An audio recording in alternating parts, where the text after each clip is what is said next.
Hey guys, tonight we step onto an endless field of ice that glitters like a million shattered mirrors under a pale Arctic twilight. You trudge forward, each breath crystallizing in the air. And you probably won't survive this without at least 3 layers of mood lighting and a sense of humor. So, before you get comfortable, take a moment to like the video and subscribe, but only if you genuinely enjoy what I do here. And hey, why not drop your location and local time in the chat so we can compare notes on whether you're sipping cocoa or sweating through your sheets. Now, dim the lights, maybe turn on a fan for that soft background hum, and let's ease into tonight's journey together. You shuffle through that gleaming ice field like a ghost in slippers, feeling the soft crunch underfoot. The wind whispers across the expanse, carrying the faint creak of frozen ocean currents swelling beneath your boots. Historically, Inuit communities have thrived here for at least 4,000 years, mastering the art of cold weather, living by tuning their senses to this silent, shifting world. Historians still argue whether the Dorset culture or the Thule ancestors first perfected techniques for carving snow shelters, but everyone agrees they were brilliant at listening to the ice's murmur. Your cheeks sting with the gentle bite of sub-zero air, each exhale folding into the vast white canvas. You notice a distant shimmer where ice crystals catch the last traces of daylight, turning the horizon pastel pink and lavender. It's almost like standing inside a nebula made of snow instead of floating astronauts. You're bundled in reindeer hide boots. You pause to appreciate how sealskin parkas, sewn with sinew and trimmed with fur, form armor against the breeze. Mainstream fact: those parkas aren't just cozy fashion statements. They're windproof, waterproof, and were often embellished with beads traded from Basque whalers in the 16th century. You take a moment to laugh at the mental image of a Tudor merchant haggling over walrus tusks while your ancestors stitched sealskin mittens to completely different shopping carts in history's mall. Then you pocket that thought and trudge on. Fringe tidbit: some shamans claimed that the northern lights were the spirits of animals dancing, and would sometimes mimic reindeer calls to coax the curtains of green and purple lower. You probably won't bust out karaoke for the Loom show, but it's nice to know someone once thought caribou was the universe's disc jockey. As darkness deepens, you feel the silence swell. The landscape lies hushed, echoing back only the soft thump of boot against snow. You recall how early explorers like Peary and Amundsen relied on Inuit guides who could sense ice shifting beneath their feet, an almost supernatural sixth sense. Historians still argue whether those guides understood seismic tremors or simply had an intimate, generational memory of Pekai's patterns. Either way, that quiet knowledge saved countless lives. You wrap a gloved hand around a small bone whistle, an imitation of an ulu blade handle, really to test the sounds carried in the night.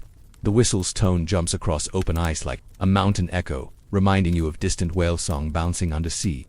Speaking of whales, you might chuckle at the notion that some Inuvialut would use whalebone scraps to fashion sled runners, an ingenious recycling project in a time before Pinterest boards. Up ahead, you spy shapes that could be igloos or maybe just snowdrifts playing tricks on weary eyes. Your ears prick for the subtle pop of shifting snowblocks, evidence of a hidden shelter waiting to envelop you in warmth. Here, the air inside that dome will hover around human body temperature, thanks to trapped heat and the insulating properties of compacted snow.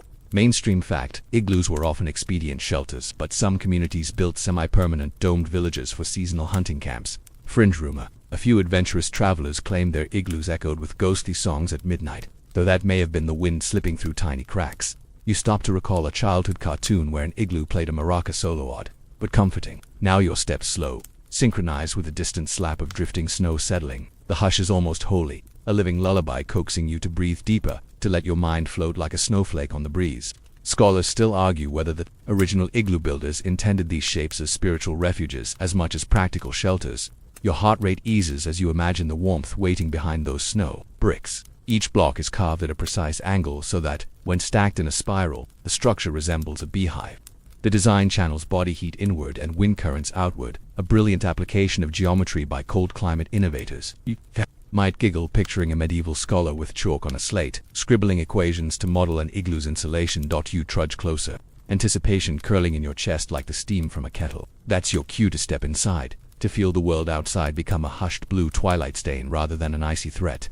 Before you do, you give yourself a mental pat on the back. You've survived this first stretch of Arctic nightfall with only mild frost nip and an overactive imagination. So step forward now, let the thrumming quiet envelop you. The ice field will wait in its haunting beauty, but you're moving into shelter, into flickering amber lamps and ancient rhythms that chase away more than just the cold. Welcome to the hush beneath the northern sky. You push aside a sealskin curtain and step into a small alcove, where a pile of supple skins waits like patient guardians against the cold. Your fingers brush the slick, oily surface, the subtle sheen catching the lamp's amber glow, and you realize you're about to become a walking, talking seal tribute. You probably won't win any fashion awards in this ensemble, but you will feel astonishingly snug. First, you wriggle into the inner layer, a thin sealskin shirt cut to fit your torso like a second skin. You slide your arms in one at a time, feeling the material stretch and settle around your shoulders. Mainstream fact: sealskin contains tiny air pockets that trap warmth and repel water, making it one of the most efficient natural insulators known to humankind. You pause to appreciate the ancestral wisdom that transformed raw blubber into high performance gear. No Gore-Tex required. Next, you wrestle with the boot covers. You slip your feet into sealskin mucklucks, the soft fur lining brushing your toes. As if greeting an old friend, you wiggle your fingers' sorry toes in the bottom to ensure a snug fit. Fringe tidbit: some shamans believed rubbing the soles of their mucklocks with charred driftwood powder would help them walk silently across ice, almost as if they wore the ghosts of seals themselves. You might not trust midnight hoofprints on your roof, but hey, whatever helps morale while you're busy lacing up. You hear a faint snap. Remember that bone whistle you tested. It's tucked safely inside your pocket, silent for now, but serving as a proud reminder of craft and necessity. Then it's time for the parka, the piece de resistance of your sealskin arsenal. You peel it open like unveiling a royal robe. The layers of skin and fur are meticulously stitched with walrus sinew, each seam a testament to generations of seamstresses who worked by oil lamp in windswept shacks. Historians still argue whether the double-stitch technique came from eastern Siberia or was an independent Greenland innovation, but either way, it keeps wind chill at bay. You shrug into those broad sleeves, feeling instantly encased in a warm bubble and underarm trap for heat. The hood, rimmed with curled seal fur, frames your face like a fuzzy halo. You duck your head, and the world outside becomes a muted palette of white and gray, muffled by layers of animal ingenuity. You joke to yourself that you resemble a marshmallow in a fur coat, but secretly you love it. Your gloved hands next. You slip them into mittens so plush they could double as pillows. There's a gentle weight as you clench and unclench your fists, testing dexterity. Mainstream fact: the mittens' Tulia design an outer waterproof sealskin shell and an inner fur lining allowed Inuit hunters to handle tools without frostbite, even in temperatures dropping below -40°C. You flex your fingers and mock complain that your thumbs feel like oversized marshmallows, but that softness is what keeps your blood flowing as you adjust the drawstring around your waist. You catch a whiff of seal oil, rich, slightly fishy, oddly comforting. You remember the seal oil lamp flickering back in the igloo dome, casting dancing shadows on the snow bricks. Fringe rumor has it that some elders would mix a drop of spruce tar into their drippings to ward off itchy scurvy, although modern scholars still argue whether that was real medicine or merely hopeful folklore. Either way, the scent links you to centuries of trial and error survival. You stand up straight, testing your center of balance.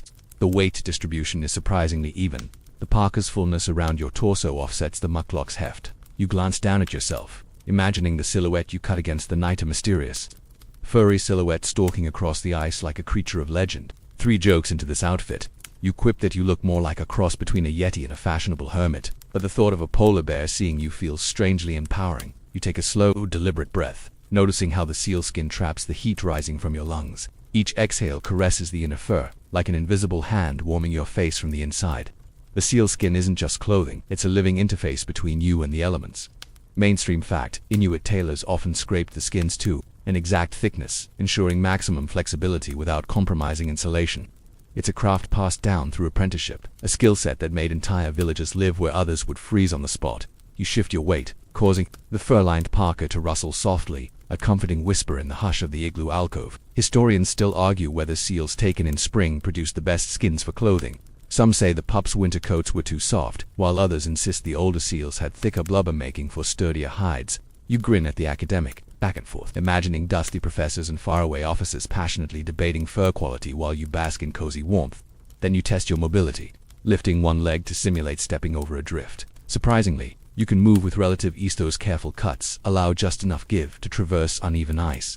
Fringe tidbit: a few adventurers claim that if you rubbed grossly salted snow into new gear, you'd break in the skins faster, though others call that rumor painful trial by error. You decide to skip that step. You've got enough discomfort sticking with you as dashes. Finally, you pull on a sealskin scarf stripped from the same batch, wrapping it loosely around your neck. The fur frames your face and breath, preventing drafts from sneaking past the hood. You pause to admire your reflection in a polished walrus tusk mirror if you had one, imagining how the golden glow of lamplight would dance on that fur. You catch yourself humming a tune you heard earlier, letting the gentle melody merge with the patter of your own heartbeat. Fully geared, you step back and strike a mock heroic pose, as if you're about to lead an expedition into the abyss. Gentle joke number 3. You imagine announcing yourself with a booming voice. Fear not, Arctic ice, here comes Captain Kozifa. But inside you feel calm, confident, and oddly cuddly. As you survey your armored self, you realize this ritual of donning sealskin isn't just about survival, it's a ritual of connection. You're enacting a lineage of Arctic artisans and hunters who read the ice like Braille, who spoke to seals in silent gestures, who depended on each seam and stitch to see another sunrise. You remember the lamplit stories waiting back in the igloo dome. You remember that bone whistle nestled in your pocket, ready to sing across the white void. And so, wrapped in your second skin, you're ready to venture further into the frozen night, knowing that each layer is a whisper from your ancestors. We've got you. You kneel down on the packed snow floor of your igloo alcove, noticing how the interior glows softly from the seal oil lamp you lit earlier. The low flicker dances across the rough-hewn walls, turning each snow brick into a pale amber panel. You reach for your snow saw, simple tool carved from bone and reinforced with walrus ivory, and brace yourself for the tactile thrill of blockwork. Your fingers tighten around the handle as you cut into the snowbank, cleaving out the first perfect brick. It's almost like slicing a giant marshmallow, except these bricks hold the secret power to trap your body heat and banish the Arctic chill. Mainstream fact: properly constructed igloos can maintain interior temperatures around 0, setring Taidos, even when outside temperatures plunge below -40 degrees Celsius, thanks to trapped air pockets in the snow's crystalline structure. You pause too, let that sink in. No fancy heaters required, just geometry and patience. You slide the freshly cut block onto a sled fashioned from driftwood, stacking 3 more bricks next to it. Each one is uniform, about 60 centimeters long, 40 centimeters wide, and 20 centimeters thick, so they're locked together snugly. Historians still argue whether the spiral technique originated in the Central Arctic or was an independent innovation in Greenland, but either way, that swirling pattern channels wind currents upward and outward, keeping the interior comfortable. You slide the block into position, feeling the slight crunch as the cold crystals nestle against each other, creating a seamless bond as you work. The lamp's glow picks out flecks of ice in the snow, making the walls sparkle like a galaxy of tiny stars. It's almost hypnotic. You can't help but hum along, remembering the soft whistle you tucked in your pocket, your personal nod to that bone flute echoing across the ice field.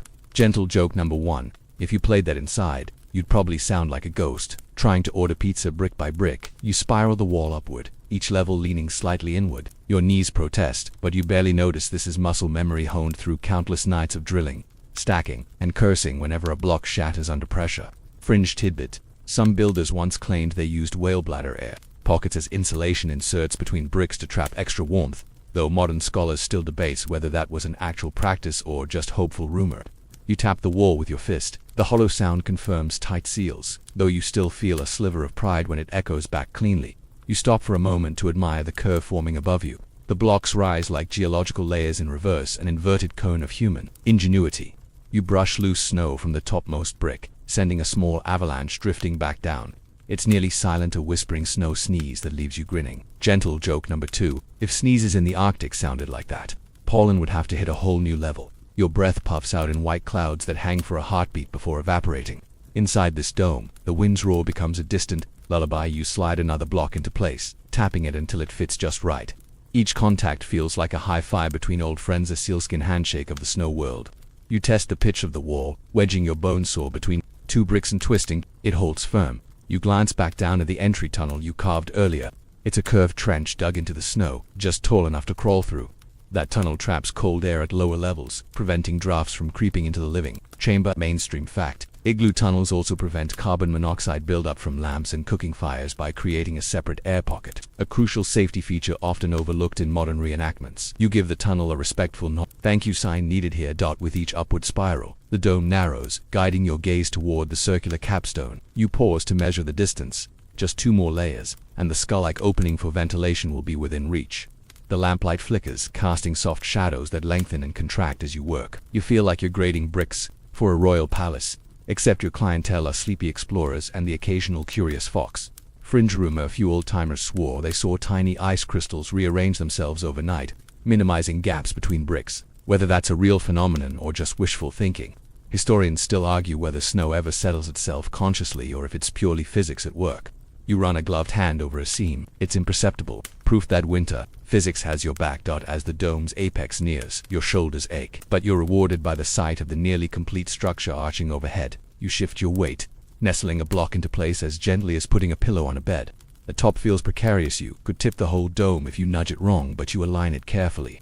hearing the soft click of success. Now all that's left is the ventilator hole, a hand-sized opening that lets fresh air in and smoky air out. You chisel out the hole, carving through 2 layers of snow until you can see the night sky's frosty shimmer above. It's a little window to the universe, and you pause to gaze up at those distant stars, recalling how salmon-colored auroras sometimes paint the heavens. You imagine the drum rituals you'll join later, reverberating under those swirling curtains of light. Gentle joke number 3. If you hit one of those stars with a drum beat, you'd probably start an interstellar conga line. Stepping back, you survey the snug dome. The entrance tunnel dips down and back up into the main chamber, sealing the warmth inside. Snow bricks line the curved walls, creating a cathedral of stillness and frost. You brush your mitten against the floor. They've built an elevated, a sleeping bench to catch rising heat, woven from driftwood and layered with fur pelts. That's where you'll lie later, cocooned in warmth. You take a deep, slow breath, savoring the hushed atmosphere. The faint scent of seal oil, driftwood smoke, and compacted snow melds into a perfume of Arctic calm. You remember the bone whistle in your pocket and consider testing its echo here. The dome's acoustics would turn a simple chirp into a resonant song, but you smile and decide to save that as a bedtime serenade once you finish the rest of your preparations. Above you, the capstone holds strong, a final testament to spiral craftsmanship. You rub your palms together to warm your gloves and give the dome a light tap like a singer testing a grand piano's keys. The sound is muted, like a soft drum roll. You step toward the entrance tunnel and lie belly first, inching forward until you can curl into the main chamber.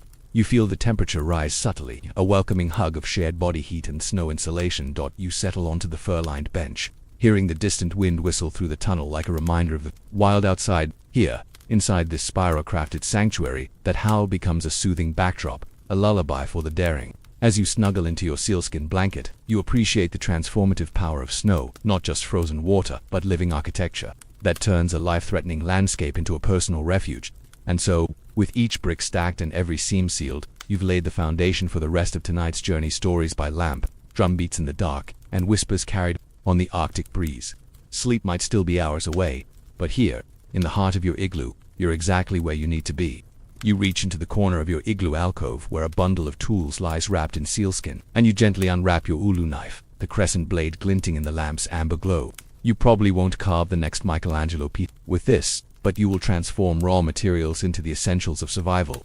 First, you inspect the blade itself, traditionally fashioned from slate or whalebone, with its elegant curve designed to distribute slicing force evenly. Mainstream fact: ulu knives have been in use among Inuit women for over 2 millennia, trusted for everything from skinning seals to slicing smoked fish with remarkable efficiency. You set the blade on a flat driftwood plank and lift a chunk of caribou antler, your chosen handle material.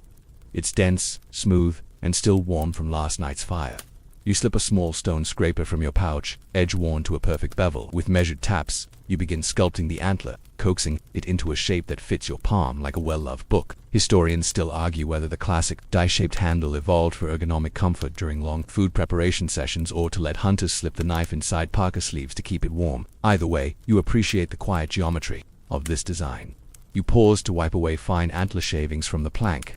The air fills with a scent halfway between old bone and fresh rain, oddly reassuring. Fringe tidbit: some shamans believe that each ulu bore its own spirit name, and that calling it by name before use invoked ancestral guidance. You might not chant incantations every time you slice a fish steak, but you hum a little tune in respect to the hands that honed this craft over centuries. Now comes the delicate dance of lashing. You cut a length of walrus sinew tuft flexibly and soak it briefly in warm seal oil to increase pliability.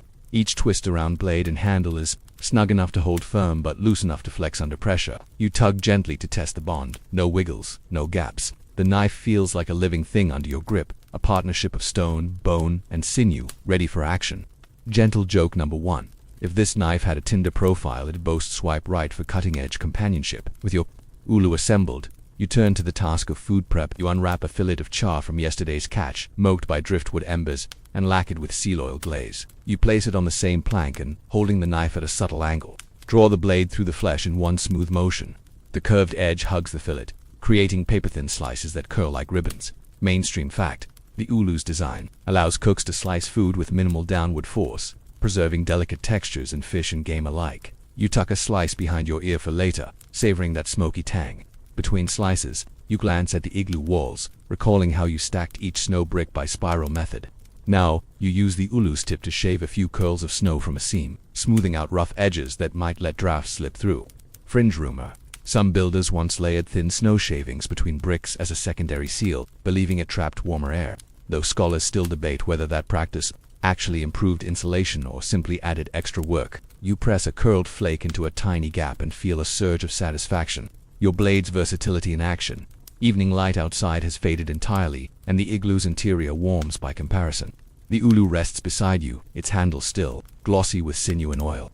You lean back against a driftwood bench lined with pelts, humming a refrain that the elders sang to encourage steady hands during carving sessions. Gentle joke number 2. You imagine peers calling you Ulu Boss next hunting season. Though they might just be mocking your constant trimming of snow seams, you remember that bone whistle in your pocket, and the idea of a percussion duet makes you smile. But first you test the ulu on tougher material, a scrap of seal hide intended for patching mitten tears. You press the blade against the sinew-reinforced hide, drawing it back and forth to slice a straight line.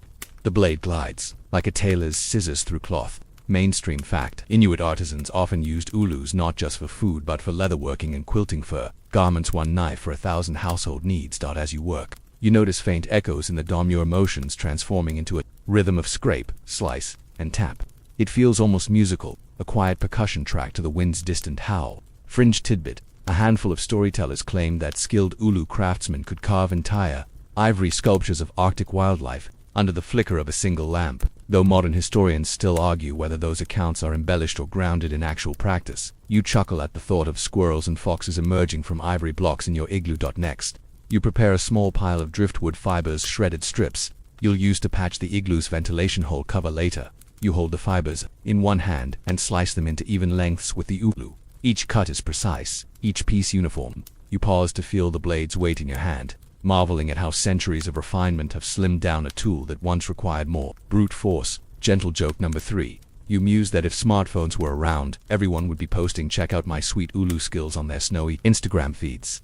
You set aside the fibers and gaze at the knife, considering its future tasks: carving, ice lenses for daylight concentration, whittling driftwood to lash the next seal oil lampstand, even trimming whale blubber into strips for fuel. This single blade will be the silent hero of tonight's routines. You hold it up in the lamplight, admiring the curve and the shine, the way it catches a pool of amber reflection at its center. Leaning forward, you give the handle a final polish with a scrap of sealskin, restoring its natural sheen. You slide the ulu into a snug leather sheath and tuck it back into your tool bundle. The sinew that binds it whispers against the bone whistle in your pocket, a promise of more rhythms, more stories, more precise edges, slicing through darkness. You settle back against your pelt bench. You recall how every notch and curve of this knife carries ancestral wisdom. Each slice is a conversation with those who came before hunters, cooks, seamstresses who depended on this tool to transform raw possibility into nourishment and shelter. Historians still argue whether the ulu's origins trace to sea prototypes or represent a wholly indigenous innovation. For you, that debate fades when you feel its balance in your palm. You close your eyes for a moment, savoring the warmth radiating through your sealskin layers and the subtle hum of craftsmanship coursing through your veins. In this hushed chamber of snow and bone, measured precision and gentle ingenuity meet, carving not just materials but a sense of connection across time. With the ulu safely sheathed, you're ready to move on to light seal oil lamps and gather for the evening drum ritual, trusting that your knife has done its part to prepare both body and spirit for the Arctic night ahead. You crouch beside a shallow recess in the igloo wall where a half-buried soapstone lamp known as a cullic awaits your attention. The lamp's bowl is carved from soft stone, its surface pitted and stained by centuries of seal oil soot. You dip a strip of moss into a small container of rendered seal fat, twisting it until it forms a makeshift wick. You probably won't find this on any hipster candle menu, but it will burn long enough to light the entire dome. First, you ignite the wick with a spark from flint and steel, the tiny shower of sparks catching on the oil-soaked moss. Mainstream fact: cullic lamps were the primary source of light and heat for Inuit families for thousands of years, often burning for up to 24 hours on a single filling of seal oil. Historians still argue whether the earliest lamps were made from clay imported via trade networks or carved locally from soapstone deposits. But the design's longevity speaks to its effectiveness. A soft yellow flame flickers to life, casting a warm amber glow that chases shadows into the corners of the igloo. The light spills across the snowbricks, making each crystal facet gleam like 1,000 tiny lanterns. You lean forward to cup your gloved hands around the lamp, almost like warming them over a campfire in your living room, except cleaner and without the smoke alarms. Fringe tidbit: some shamans swore that adding a pinch of pulverized lichen to the seal oil would produce rainbow-colored flames. though modern scholars still debate whether those pigments actually survived the high heat or were simply wishful memories. You rise and reposition the lamp on a wooden slab that juts from the wall, creating a semi-permanent altar of warmth. The amber glow now dances along your sealskin parka, making the fur collar flicker like a living halo. Gentle joke number 1. You muse that if you'd worn this outfit to a goth party, the colic would have made you the life of the dance floor. No strobe lights required. You take a moment to inhale the subtle perfume wafting from the lamp, blend of fishy richness and wood smoke from your earlier driftwood fire. It's oddly comforting, like chicken soup for the polar soul. You lift your bone whistle from your pocket and give it a soft chirp. The sound reverberates through the igloo's dome, melding with the lamp's gentle sputter, a callback to that echo test back in section 3. You realize how the colic's heat has softened the walls just enough to dampen harsh acoustics, turning your whistle into a tender lullaby. Now that the main lamp is lit, you gather 2 smaller colics from a pile of stones nearby. Each holds just enough oil for a few hours, perfect for creating pockets of light that stretch toward the entry tunnel and the sleeping bench. You fill each one with care, pouring the thick seal oil until the lamp bowl sits half full. Mainstream. In fact, women typically tended the lamps, refilling and trimming wicks as part of nightly chores, while men focused on hunting and fishing. Gender roles still varied among communities. You appreciate how this division of labor made for strong teamwork in the harshest environment imaginable. Before lighting the second lamp, you stir the oil with a driftwood splinter, dislodging tiny sediment particles. The oil shifts in the lamp like liquid amber, catching the flame and sending ripples of warmth across the walls. Fringe rumor: a handful of storytellers claimed a well-stirred lamp would burn cleaner, preventing the smoke patterns from revealing future fortunes, though historians still argue whether people truly read smoke for prophecy or just told comforting bedtime stories. You tap your finger on the bowl, imagining a smoky fortune telling you that you'll sleep well tonight. You arrange the lamps in a gentle arc, their combined glow illuminating the igloo's darkest recesses. Now you can see every carved snow block, every seam filled by that ulu's shavings, and every pelleted driftwood fiber ready for patches. The warmth rises, and you feel the temperature climb by several degrees, enough to melt tiny water droplets that bead on the lamp's rim. You wet your finger and let a bead slide across your lip, tasting a trace of salt and earth, a surprising flavor note you'd bet no Parisian chef has ever perfected. Gentle joke number 2. You quip that if you serve that as a fine dining amuse-bouche, everyone would Instagram it without asking what it was. As the lamps settle into a steady glow, you notice the play of light on the igloo's interior, shadows ebbing and flowing, creating the impression of silent waves washing over the walls. It feels like you're inside a cathedral made of snow and flame, an interplay of ephemeral art and survival technology. You pause to trace the lamp's outline with your finger, remembering how you carved the ulu handle from antler tools and light sources, each born from the same resourceful hand. You stand in the center of the dome, arms outstretched, letting the gentle heat brush across your sealskin attire. The combination of oil, lamp warmth, and fur insulation wraps around you like a giant hug. Fringe tidbit: some elders claimed that lullabies sung near the lamps would be carried far across the ice, comforting neighboring families in the deep night. Historians still argue whether sound traveled that far in Arctic conditions or if communities simply felt spiritually connected. You hum a lullaby under your breath just to join the possible chorus. Looking toward the entry tunnel, you see a soft glow spilling out into the snow outside, a beacon in the vast Arctic silence. It reminds you of the flickering porch lights in suburban neighborhoods only here. The only neighbors are the stars and the aurora, and the chill beyond the tunnel feels friendly rather than menacing. Gentle joke number 3. You imagine Elon Musk marketing seal oil lamps as the next eco-friendly home lighting solution because nothing says sustainable like ancient Arctic tech. With your colic network established, you sink onto the driftwood bench and tuck your feet beneath a pile of furs. The warmth pools around your lower body, while the lamps cast a golden hour effect that never ends.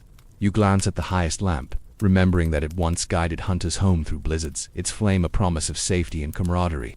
Mainstream fact: lamplight often served as a communal signal, showing returning hunters exactly where the family camp lay hidden beneath drifting snow. You smile, imagining how this small fire has been a symbol of home and hearth for countless generations.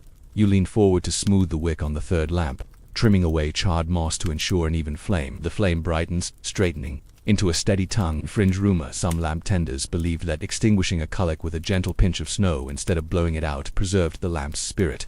A belief modern anthropologists still debate as either symbolic or practical. You tuck that thought away as you pinched out a stray ember with a smooth snowflake. Watching it dissolve silently, the igloo's interior is now a tapestry of dancing shadows and warm light, each lamp's glow overlapping in golden pools. You notice how the heat has softened the snow walls, making them feel almost velvety to the touch. You press a mitten against the wall, feeling it yield slightly, like a snare drum's skin. You smile at how often drum imagery finds its way into these Arctic nights. You retrieve the bone whistle and play a soft staccato, timing your notes to the quivering lamplight. The sound becomes part of the luminous dance drum beats without a drum, light without a bulb. You lean back, letting the sound and warmth envelop you as the igloo transforms into a sanctuary of comfort. With the seal oil lamps burning steadily, you've done more than banish the Arctic dark. You've created a cocoon of light and warmth that bridges past and present. The glowing colics stand as silent witnesses to human ingenuity, a dance of flame and frost that will carry you into evening drum rituals, throat-singing duels, and the gentle lullaby of the wind. Here, in this amberlit dome, the night feels safe, and sleep feels like a natural next step. You lean into the amber glow of your color-lit alcove and crane your neck to inspect a compacted block of snow you packed earlier into a leather pouch. It looks unassuming, just a pale, glassy rectangle pressed tight by your sealskin weights, but you know you're about to turn it into a rudimentary lens. You probably won't dazzle any crowd with lens-grinding finesse, but you will coax a tiny sunbeam into a warming spark. First, you unwrap the snow block, feeling its slick surface against your mitten. You tuck it onto the driftwood bench beside your ulu and heft your bone scraper like a sculptor's tool. Mainstream fact, both Inuit and Norse explorers observed that clear ice or compacted snow could focus sunlight enough to ignite dry tinder, using what amounts to a natural magnifying glass. Historians still argue whether Inuit hunters independently discovered this solar trick or learned optical principles via early contact with Norse traders in Greenland. You begin shaving the snow block's edges, coaxing away cloudy layers until, if you expose a crystalline core that gleams like milky quartz, the lamplight catches in the interior, revealing faint fractures that you carefully trim away. Fringe tidbit: some shamans believed that the first snow lens carved at the solstice would carry visions of the aurora's true spirit, though modern scholars still debate whether that practice was a spiritual rite or a way to test clarity. You press the lens against your cheek. It feels cold and smooth, like holding a sliver of frozen moonlight. Next, you position the block on a driftwood stand, angling it toward the igloo's small ventilation hole to catch stray daylight. Outside, the pale Arctic sun hangs low, its rays slicing through the hole in a rigid beam. You adjust the lens until that beam focuses to a pinpoint on a patch of dried moss tinder you laid on a flat stone. Your breath floats above the moss in lazy puffs. Gentle joke number 1. You mumble that this is the world's slowest spotlight effect. Michelangelo would have taken years to paint the Sistine Chapel ceiling with it. The focused dot of light grows hotter, and the moss begins to smolder, curling at the edges like a timid ribbon. You lean in, heart pounding with the thrill of coaxing fire from frozen water. You remember your earlier dusting of colic smoke patterns and wonder if anyone's ever read smoke from a snow lens spark. You tap the tinder gently to circulate air, and it flares into a flicker that you cradle with your ula-carved driftwood tweezers fringe. Rumor: an old storyteller once claimed that in one village, a perfectly made snow lens could ignite a birch bark tinder bundle in under 3 minutes.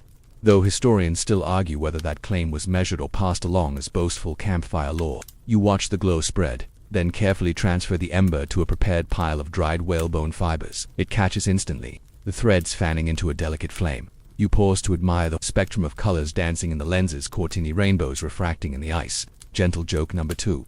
You quip that if you could harness that prism for your igloo decker, you'd charge admission for Arctic disco nights. But for now, you store the lens in a soft sealskin pouch, its edges still rimed with frost. Holding the driftwood tweezers steady, you cradle the tinder bundle over the Colix flamer-controlled environment that won't blow out your spark. The driftwood fibers hiss and crackle, feeding the small flame until it roars into a steady tongue.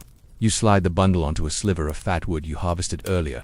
Mainstream fact: Inuit fire starters often used fat wood or dried soaked rope as sustainable briquettes, burning for longer periods than plain moss or lichen. With the fire sustained, you set a vessel of snow nearby to melt into water for morning tea. You cup the warm vapor under your parka hood, letting it brush against your nose.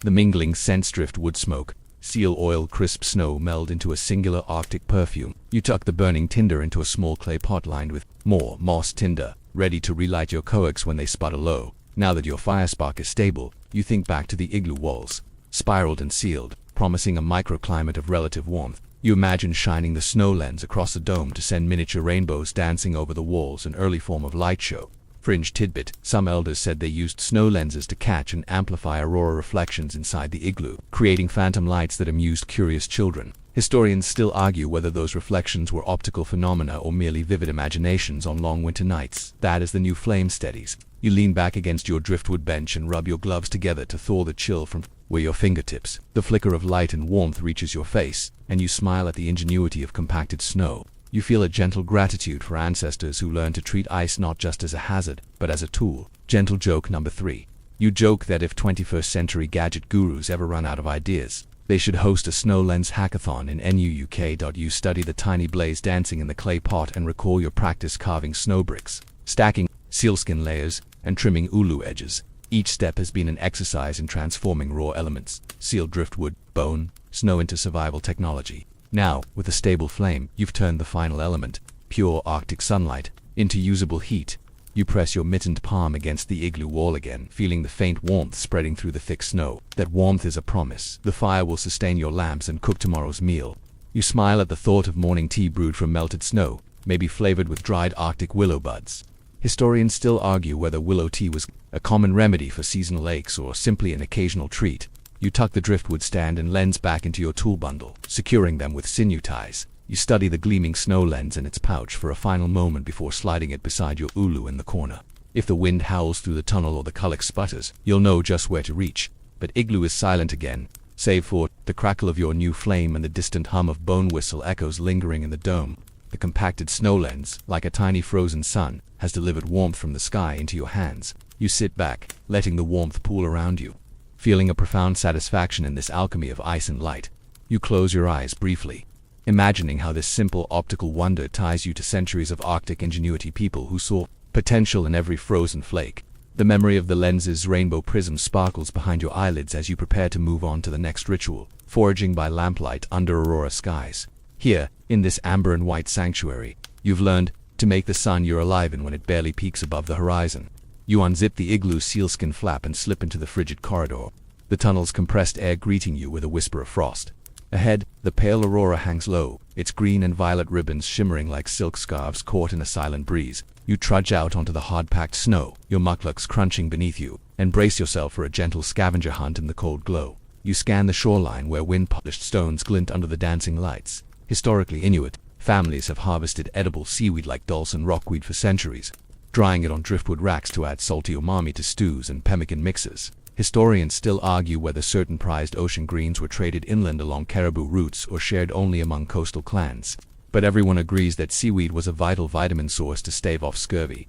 Ahead, you spot dark, rubbery fronds clinging to tidal rocks peeking through shallow surf. You kneel on one knee, careful not to disturb the driftwood lens stand you fashioned earlier, and gently tug a strand.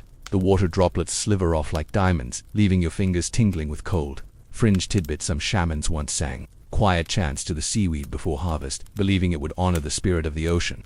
Modern scholars still debate whether these rituals improved yield or simply soothed the forager's conscience. You hum a line of that lullaby under your breath, letting its melody melt with the distant thump of your bone whistle echoing in the igloo behind you. You pluck another handful, this one a pale, spongy lichen called Iceland mossand. Bring it to your nose. The scent is earthy and faintly piney, like a forest frozen in time. Mainstream fact: lichens were soaked in fresh water to remove bitterness, then dried and ground into flour or boiled into a gelatinous porridge. It's not haute cuisine, but it delivers crucial calories when game is scarce. You chuckle to yourself, imagining an Arctic Michelin star, 3 stars for survival, 2 for taste. Bearing your foraged bounty, you trudge back to the igloo. Entrance: the aurora's glow intensifies, casting a soft spotlight on your hall like a culinary award ceremony. Gentle joke number 1. You pat yourself on the back for snagging nature's sea salad under cosmic disco lights, no extra charge for the light show.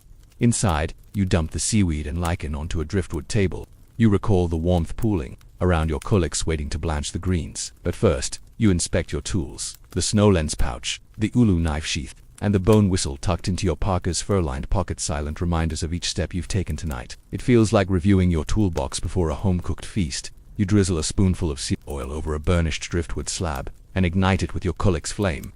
Soon, a low amber blaze flickers beneath a shallow stone bowl. You toss in the seaweed first. It softens quickly, curling like tiny emerald ribbons. You add the lichen next, plucked from rocky crags, and watch it bubble into a pale stew. Fringe rumor: a few elders swore that lichen prepared during the full moon tasted sweeter, though historians still argue whether lunar phases had any real effect on plant chemistry or if it was poetic license. You stir with your ulu's handle, savoring the hiss of sizzling fat and steam. Leaning over the bowl, you inhale that warm fishy aroma, more like a seaside bonfire than a kitchen. Your mittens hang by the fire, shedding frost and warming by conduction. You snatch a spoonful and let the flavors unfold. Briny seaweed cutting through the rich seal oil base, the lichen's mild tempts trailing behind. It's a humble dish, but in this hushed world of ice and stars, you'd crown it an Arctic delicacy. Gentle joke number 2. You imagine a food critic writing. Tiny seaweed ribbons dance in a velvety seal oil broth. 10 tenths would survive again. With your belly warmed, you gather the rest of the seaweed and tie it to drying cords strung near the coolix. The heat will slowly dehydrate the fronds, preserving them for the long night. You recall how you trimmed those lamps' wicks, now glowing steadily. The cords swayed gently, catching the golden light almost like a mobile drifting above your head. Fringe tidbit: some hunters dried their haul hanging it beneath sled frames, believing the extra wind exposure gave a smoky flavor. Modern scholars still debate if wind curing provided any advantage over a simple lamp. You nod appreciatively at these overlapping traditions, feeling connected to both practicality and story. You stand and stretch, your joints popping like a seal slapping the water. The aurora outside pulses in time with the drumbeats. You'll join later, though for now you're content with the gentle flicker of lamplight and the soft rumble of your own stomach. You glance at the Inuit-shaped driftwood marker you positioned earlier, a callback to your next ritual, but for the moment, your focus is simple: savor presence. You sip the remaining broth, letting the warmth trail down your throat like a molten ribbon. The igloo walls glow amber, and the seaweed's saltiness still lingers on your lips. You feel a ripple of gratitude for every forager who, before maps and compasses, learned which fronds to pick and which to leave behind. Mainstream fact: coastal communities often passed seaweed knowledge matrilineally, with elder women teaching goals the precise harvest windows to avoid toxic varieties. Historians still argue whether those traditions were universal across Arctic regions or varied clan by clan, but the care behind the practice is indisputable. You turn off the lamp under the stone bowl, plunging the cooking area into soft shadows. You retrieve a small handful of dried fronds, tucking them into your belt pouch for midnight snacks. A gentle crunch under your teeth reminds you that even in snowbound silence, life offers quiet surprises. Gentle joke number 3. You imagine marketing these as northern gourmet chips. 0 carbs, 100% survival. Stepping back, you survey the igloo interior. Drying racks soaked in golden lamplight, the kettle of melted snow whispering promises of morning tea, and your seaweed haul dangling like trophies. The aurora's glow filters through the ventilation hole, painting the snow lens with emerald hues, a callback to the prism you carved earlier. In this moment, each ritual weaves into the next. Sealskin armor, brickwork dome, ulu craftsmanship, seal oil lamps, snow lens, magic hand. Now, the harvest under celestial curtains. You settle onto your driftwood bench, wrapping a fur pelt around your shoulders. The seaweed stews, warmth clings to your core, while the lichen's earthy temps lingers on your tongue. Outside, the aurora flickers low, as if bowing to the simple feast you've prepared.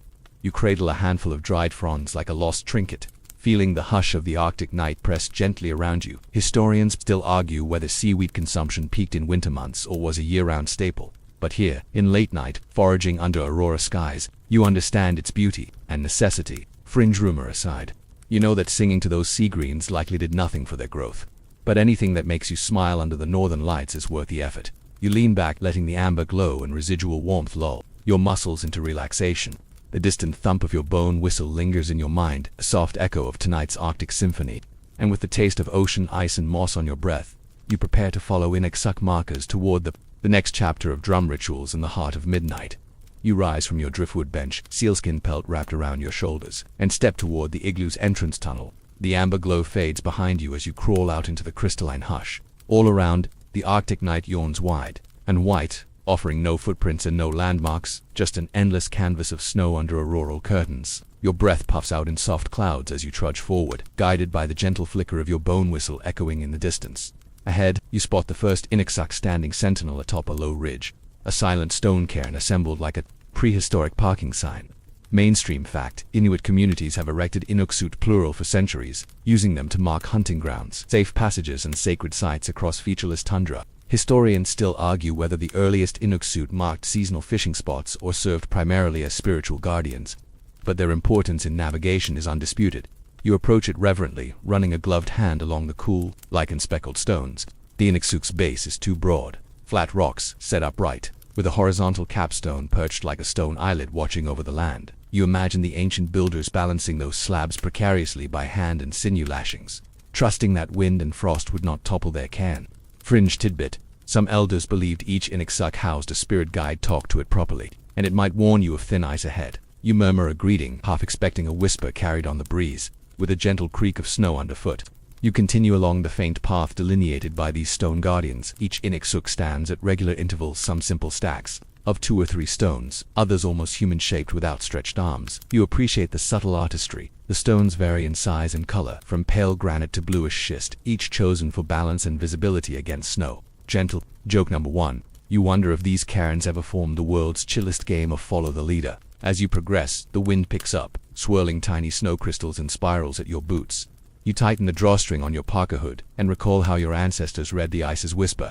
Now you're reading stone silhouettes instead, pointing the way, reminding you to stay on course when whiteout flakes obscure the horizon. Mainstream fact: in emergency situations, travelers en route would build a temporary Inuit signal for help, stacking stones that rescue parties recognized as human-made distress signals. You feel grateful for this centuries-old system. Your boots crunch across a shallow drift, and you spot another Inuit ahead, this one marking a fork in the route. You pause and study it.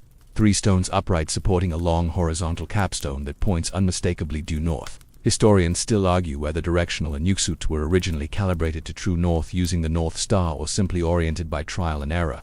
Either way, they saved lives when compasses failed in sub-zero conditions. You follow the capstone's direction, content to let ancient ingenuity guide your path. Fringe rumor: a handful of storytellers claim that, under a full moon, Inuit cast human-like shadows that danced across the snow, though most modern scholars dismiss this as aurora-induced optical illusions. You chuckle at the thought of ghostly cairns partying under lunar beams. The wind intensifies, sending stinging ice crystals across your face. You raise your hand to shield your cheek and notice an Inuit ridge disappearing into a snowdrift. Only the capstones remain visible, like stone eyes peering through a veil of white. You navigate to the next clear cairn, marveling at the builders' foresight in choosing durable high-visibility stones. Gentle joke number 2. You consider posting location, lost in Arctic, guided by stone influences on your hypothetical survival vlog. Halfway between 2 cairns, the snow deepens, and you break trail with your mucklucks, making each step a labored crunch. The wind moans, as if offering a sleepy lullaby, and you realize how much you've come to appreciate nature's own ASMR track. You pause to tighten your scarves and sip from your small flask of cooled melted snow tea, letting its faint warmth calm your racing pulse. A sudden shimmer to your left catches your eye. The green glow of bioluminescent phytoplankton trapped under a thin ice layer near the shore, blinking like terrestrial stars. You lean down, curiosity overriding your itinerary, and scoop a small sample in a mid-lined pouch. Mainstream fact: coastal Inuit occasionally noted size bioluminescence in oral histories, attributing it to playful sea spirits. Historians still argue whether these references actually describe plankton or were metaphorical descriptions of reflected aurora. You stash your discovery to show the elders later. You resume your march following the cairns toward a distant stone marker. Perched on a rocky mound, this Inuit is larger, almost 2 meters tall, and resembles a seated human with broad shoulders. You sense its gravitas, as if an ancient sentinel watching the expanse. Fringe tidbit: some communities believed oversized Inuit marked burial sites or sacrificial altars, though such claims are contested by modern archaeologists who caution against assuming ritual functions for every large cairn. You offer a respectful nod before passing. The wind begins to subside, and you approach a grouping of smaller Inuit clustered near a shallow inlet. You recognize this spot from your elders' stories, a hunting ground where seals surface in thin ice. The cairns here also serve as calls to family groups, signaling where each clan's hunting blind is erected. Mainstream fact: communal Inuit clusters often communicated seasonal activities: fishing, seal hunting, inland caribou drives to multiple families across vast distances. You feel a sense of shared purpose with those distant hunters. You crouch beside one small Inuit and at a flat driftwood shard you carried, marking your passage and leaving a token for any fellow traveler who follows. You lace a thin strip of sealskin around the shard, imagining it fluttering like a tiny banner above the stone stack. Gentle joke number 3. You quip that you're the world's northernmost graffiti artist. Tag: you're it carved in bone and leather. After setting your marker, you stand and inhale the crisp air, tasting salt and snow in every breath. The cairns have guided you without a word, like silent librarians shelving steps through the white pages of the Arctic. As you glance back at the Inuit leveling themselves against the pastel sky, you feel a profound connection to centuries of travelers who walked this path, trusting stone sentinels when compasses and stars failed. You step forward into a gentle drift, the next cairn barely visible in the fading green glow of the aurora. Your bone whistle rests against your chest, ready to call out if you lose sight. But you trust these cairns. They've never led you astray. With each cairn you pass, your confidence grows, your sense of wonder deepens, and the Arctic night becomes less empty, more like a map etched in stone. And so, guided by silent guardians, you press onward, every Inuit pulse in the landscape, each stone placement a word in a silent, enduring language of survival and community. Remember that echo in the igloo. Tonight, the echoes are in stone and they say, "Follow us." You rise from your fur-lined bench, the warmth of the colics clinging to your shoulders, and step into the low-ceilinged alcove where a length of massive whalebone rests against the wall. It's pale and smooth, bleached by sun and salt, and you know it will soon become the lifeline between you and the seals bobbing beyond the ice edge. You probably won't become the world's greatest sculptor, but tonight you'll fashion a tool that's as much poetry as it is weapon first. You inspect the bone's grain, noting the natural curvature that once formed a whale's rib or vertebra. Mainstream fact: Inuit artisans have long repurposed baleen ribs and jawbones from beached or hunted whales to craft harpoon shafts and toggles materials, chosen for their combination of strength and lightness. Historians still argue whether early harpoon technology diffused from Siberian contacts or represented a wholly indigenous innovation, but the result is the same: a weapon perfectly attuned to ice hunting. You place the bone on a driftwood plank and retrieve your ulu knife still sheathed from earlier sections and draw it free. The curved blade glints, promising precision. You test the knife's balance, recalling how you carved snow bricks in Section 3 and shaved that snow lens in Section 6.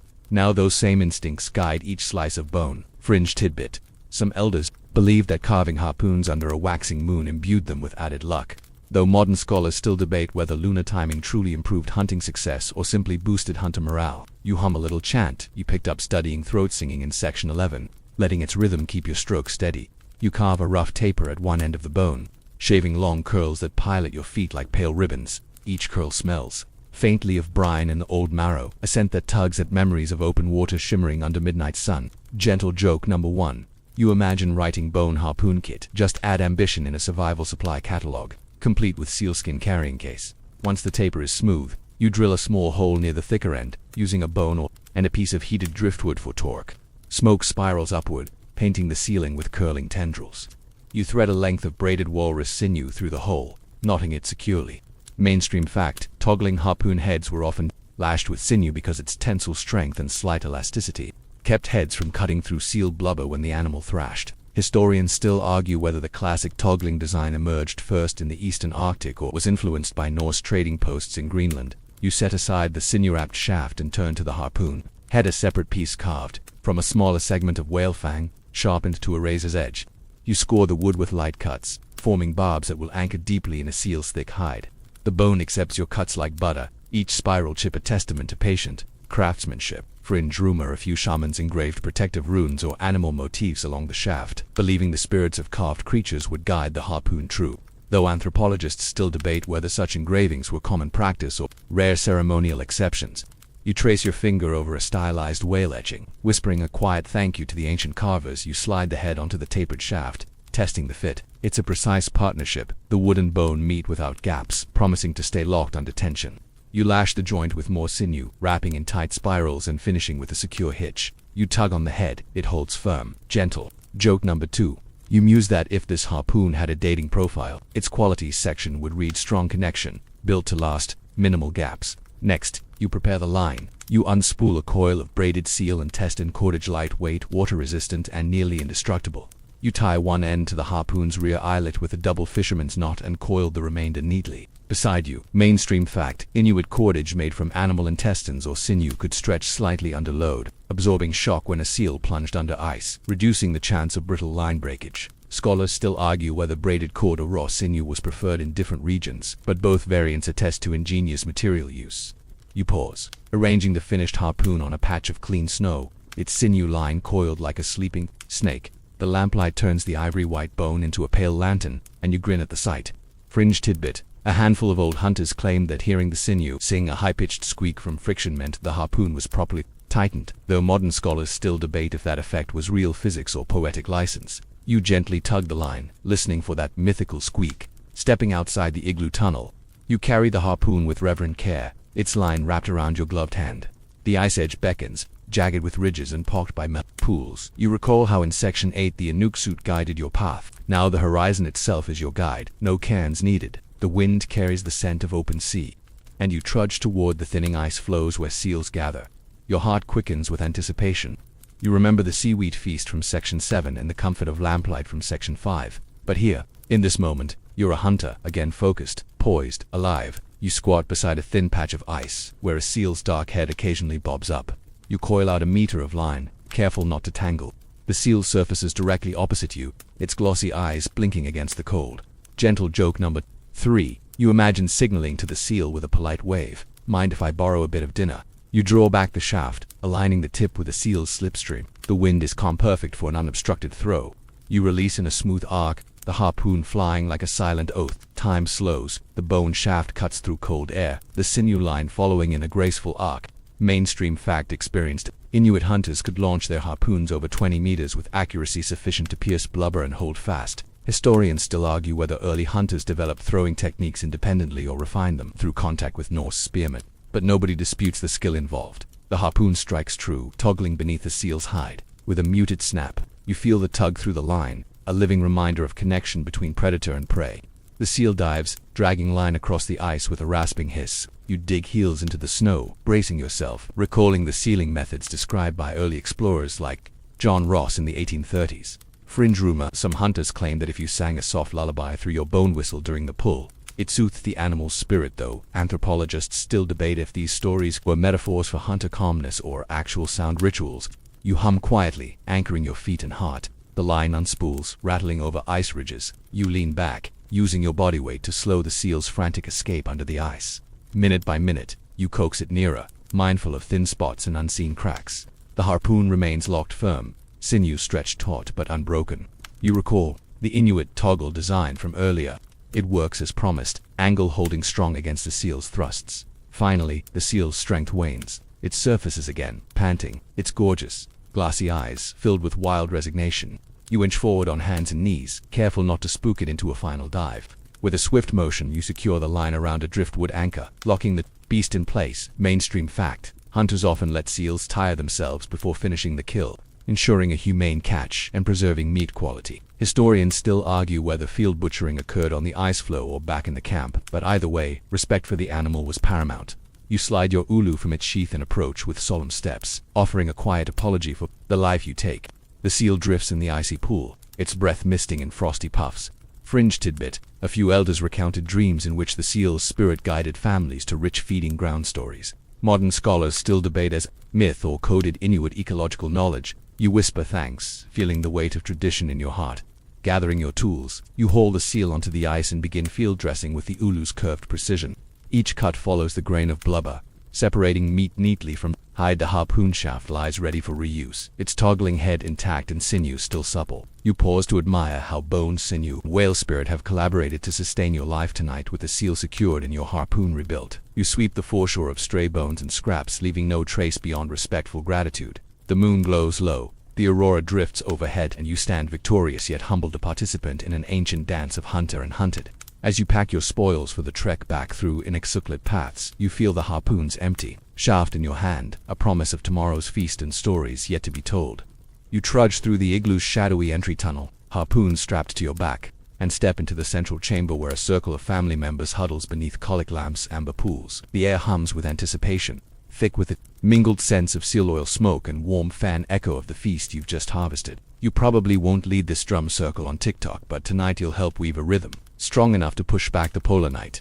You settle onto a driftwood bench beside your bone whistle and snow lens pouch, watching as each elder lifts a kilot, the traditional Inuit frame drum made from driftwood hoops and stretched seal hide. Mainstream fact: the kilot has been used for centuries in Arctic communities, its deep, resonant pulse marking seasonal celebrations and social gatherings across regions from Greenland to Siberia. Historians still argue whether its origins trace to indigenous invention or early contact with Norse frame drums, but its role in uniting spirits is undisputed. A hush falls as the eldest drum carrier raises her arm, and then, with a gentle downward motion, her beater strikes the hide, thud like a heartbeat calling everyone home. The circle follows in turn, pulsing in a slow, deliberate tempo that matches your own steady pulse. You feel the vibration under your thigh, a soothing undercurrent that seems to sync with the colic flame's flicker. Fringe tidbit: some storytellers swear that the drum's beat can mimic a walrus's heartbeat through ice, coaxing shy seals closer to hunters' nets. Modern anthropologists still debate whether this was intentional technique or poetic exaggeration.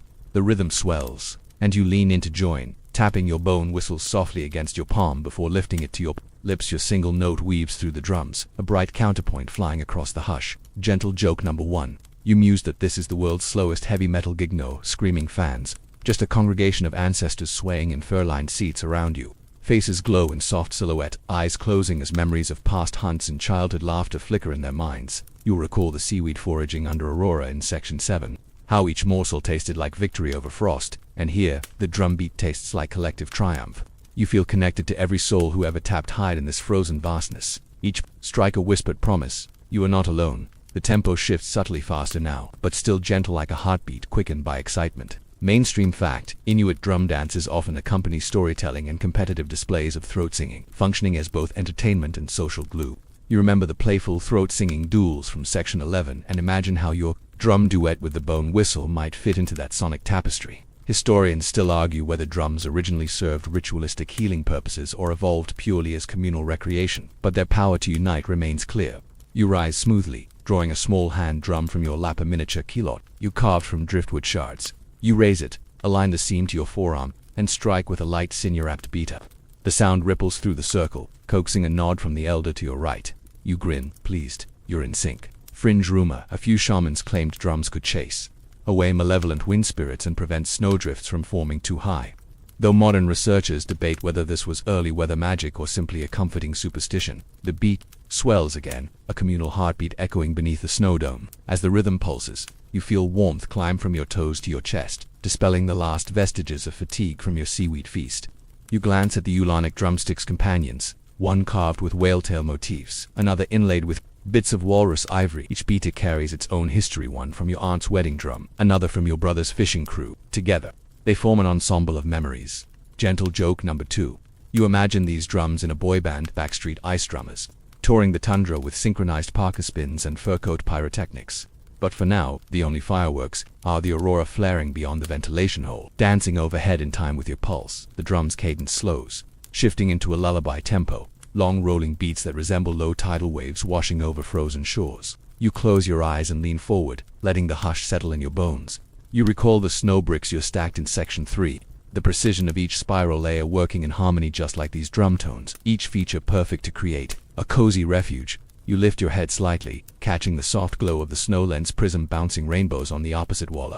Call back to Section 6's solar alchemy. The refracted lights pulse gently in time with the drum, creating phantom ripples across the crystalline walls. It's as if the igloo itself is breathing, alive in sync with every heartbeat. Front fringe tidbit: some storytellers claimed that drums could awaken the snow spirits residing within igloo walls, prompting them to tighten bricks and seal drafts overnight. Historians still argue whether these tales reflect actual ritual practice or imaginative folklore. Your fingertips buzz with quiet exhilaration as you play a partnership between human and tool. You remember the drum echo test with your bone whistle in Section 5, how the lamp-warmed walls muffled harsh echoes into a tender resonance. Now the walls themselves sing in unison with your beat, a hollow reverberation that feels like the igloo's own lullaby. The circle shifts as each drummer moves inward, faces lit by the amber lamplight. You catch the elder's eye and offer a respectful nod. She smiles, acknowledging your contribution. The drum beat becomes a conversation, each pulse a word in a language older than any alphabet. Mainstream fact: drum circles in Inuit culture often coincide with communal events, marriages, healing rites, and seasonal transitions, serving as both communication and celebration. Historians still argue whether rigid patterns or free-form improvisation dominated early traditions, but tonight's blend feels just right. You pause mid-beat, letting a final thud hang in the air, and then click your tongue-silent cue for the drum chorus to fade. The room falls into a hushed hum broken only by the kolik's steady sputter. You feel a ripple of calm spread through the group, a shared sigh of contentment. Gentle joke number 3. You muse that this is the world's coziest encore. No applause needed, just a collective exhale. As the circles dissolve, you gather your drum and whistle, tucking them beside the snow lens pouch and hop like harpoon shaft. The communion done, you feel a profound kinship with everyone present and with every ancestor who ever drew a handbeat in a frozen lodge. You recall the Inuit suit guiding your trek in Section 8, how silent stones pointed the way. Now, these drums have guided your spirit home.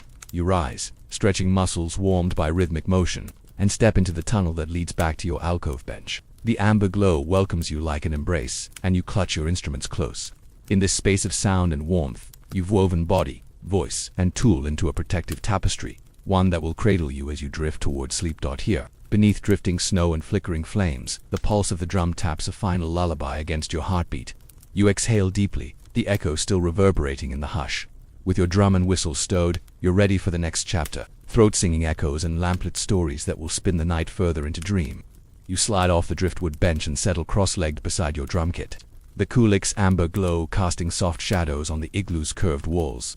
Around you, the circle of family members shifts, exchanging playful glances as they prepare for throat-singing Katajic, an ancient vocal game that weaves rhythm and breath into a lightly competitive duet. You probably won't win any reality show singing contest here, but you will discover how two voices can lock in a dance. More intricate than any drum beat facing your partner cousin whose laughter still echoes in your mind from Section 10's drum circle. You begin with a low guttural drone. Mainstream fact: Inuit throat singing traditionally arose among women in regions like Nunavut and Greenland, often performed as a playful contest where the first to laugh or run out of breath loses the round. Historians still argue whether Katajic was originally a courtship ritual or purely a communal pastime, but its healing vibrations are undisputed. Your cousin mimics your tone, layering a high-pitched overtone above the bass note. The two sounds intertwine, creating a haunting, harmonic swirl that seems to bounce off the snow bricks. You recall how your bone whistle in Section 10 slipped through drum beats. Now your voices slip through each other, weaving invisible ribbons in the lamplit dome. Fringe tidbit: some shamans claimed that throat singing echoed spirits of narwhals beneath the ice, and skilled singers could summon marine creatures to the hunt. Modern scholars still debate whether these stories reflect actual spiritual practice or playful folklore. You hold a steady inhale, your chest vibrating gently. Then exhale into a staccato stutter that sounds like wind rattling ice floes. You frame your hands around your mouth like a megaphone, though the effect is more mystical than amplified. Gentle joke number 1.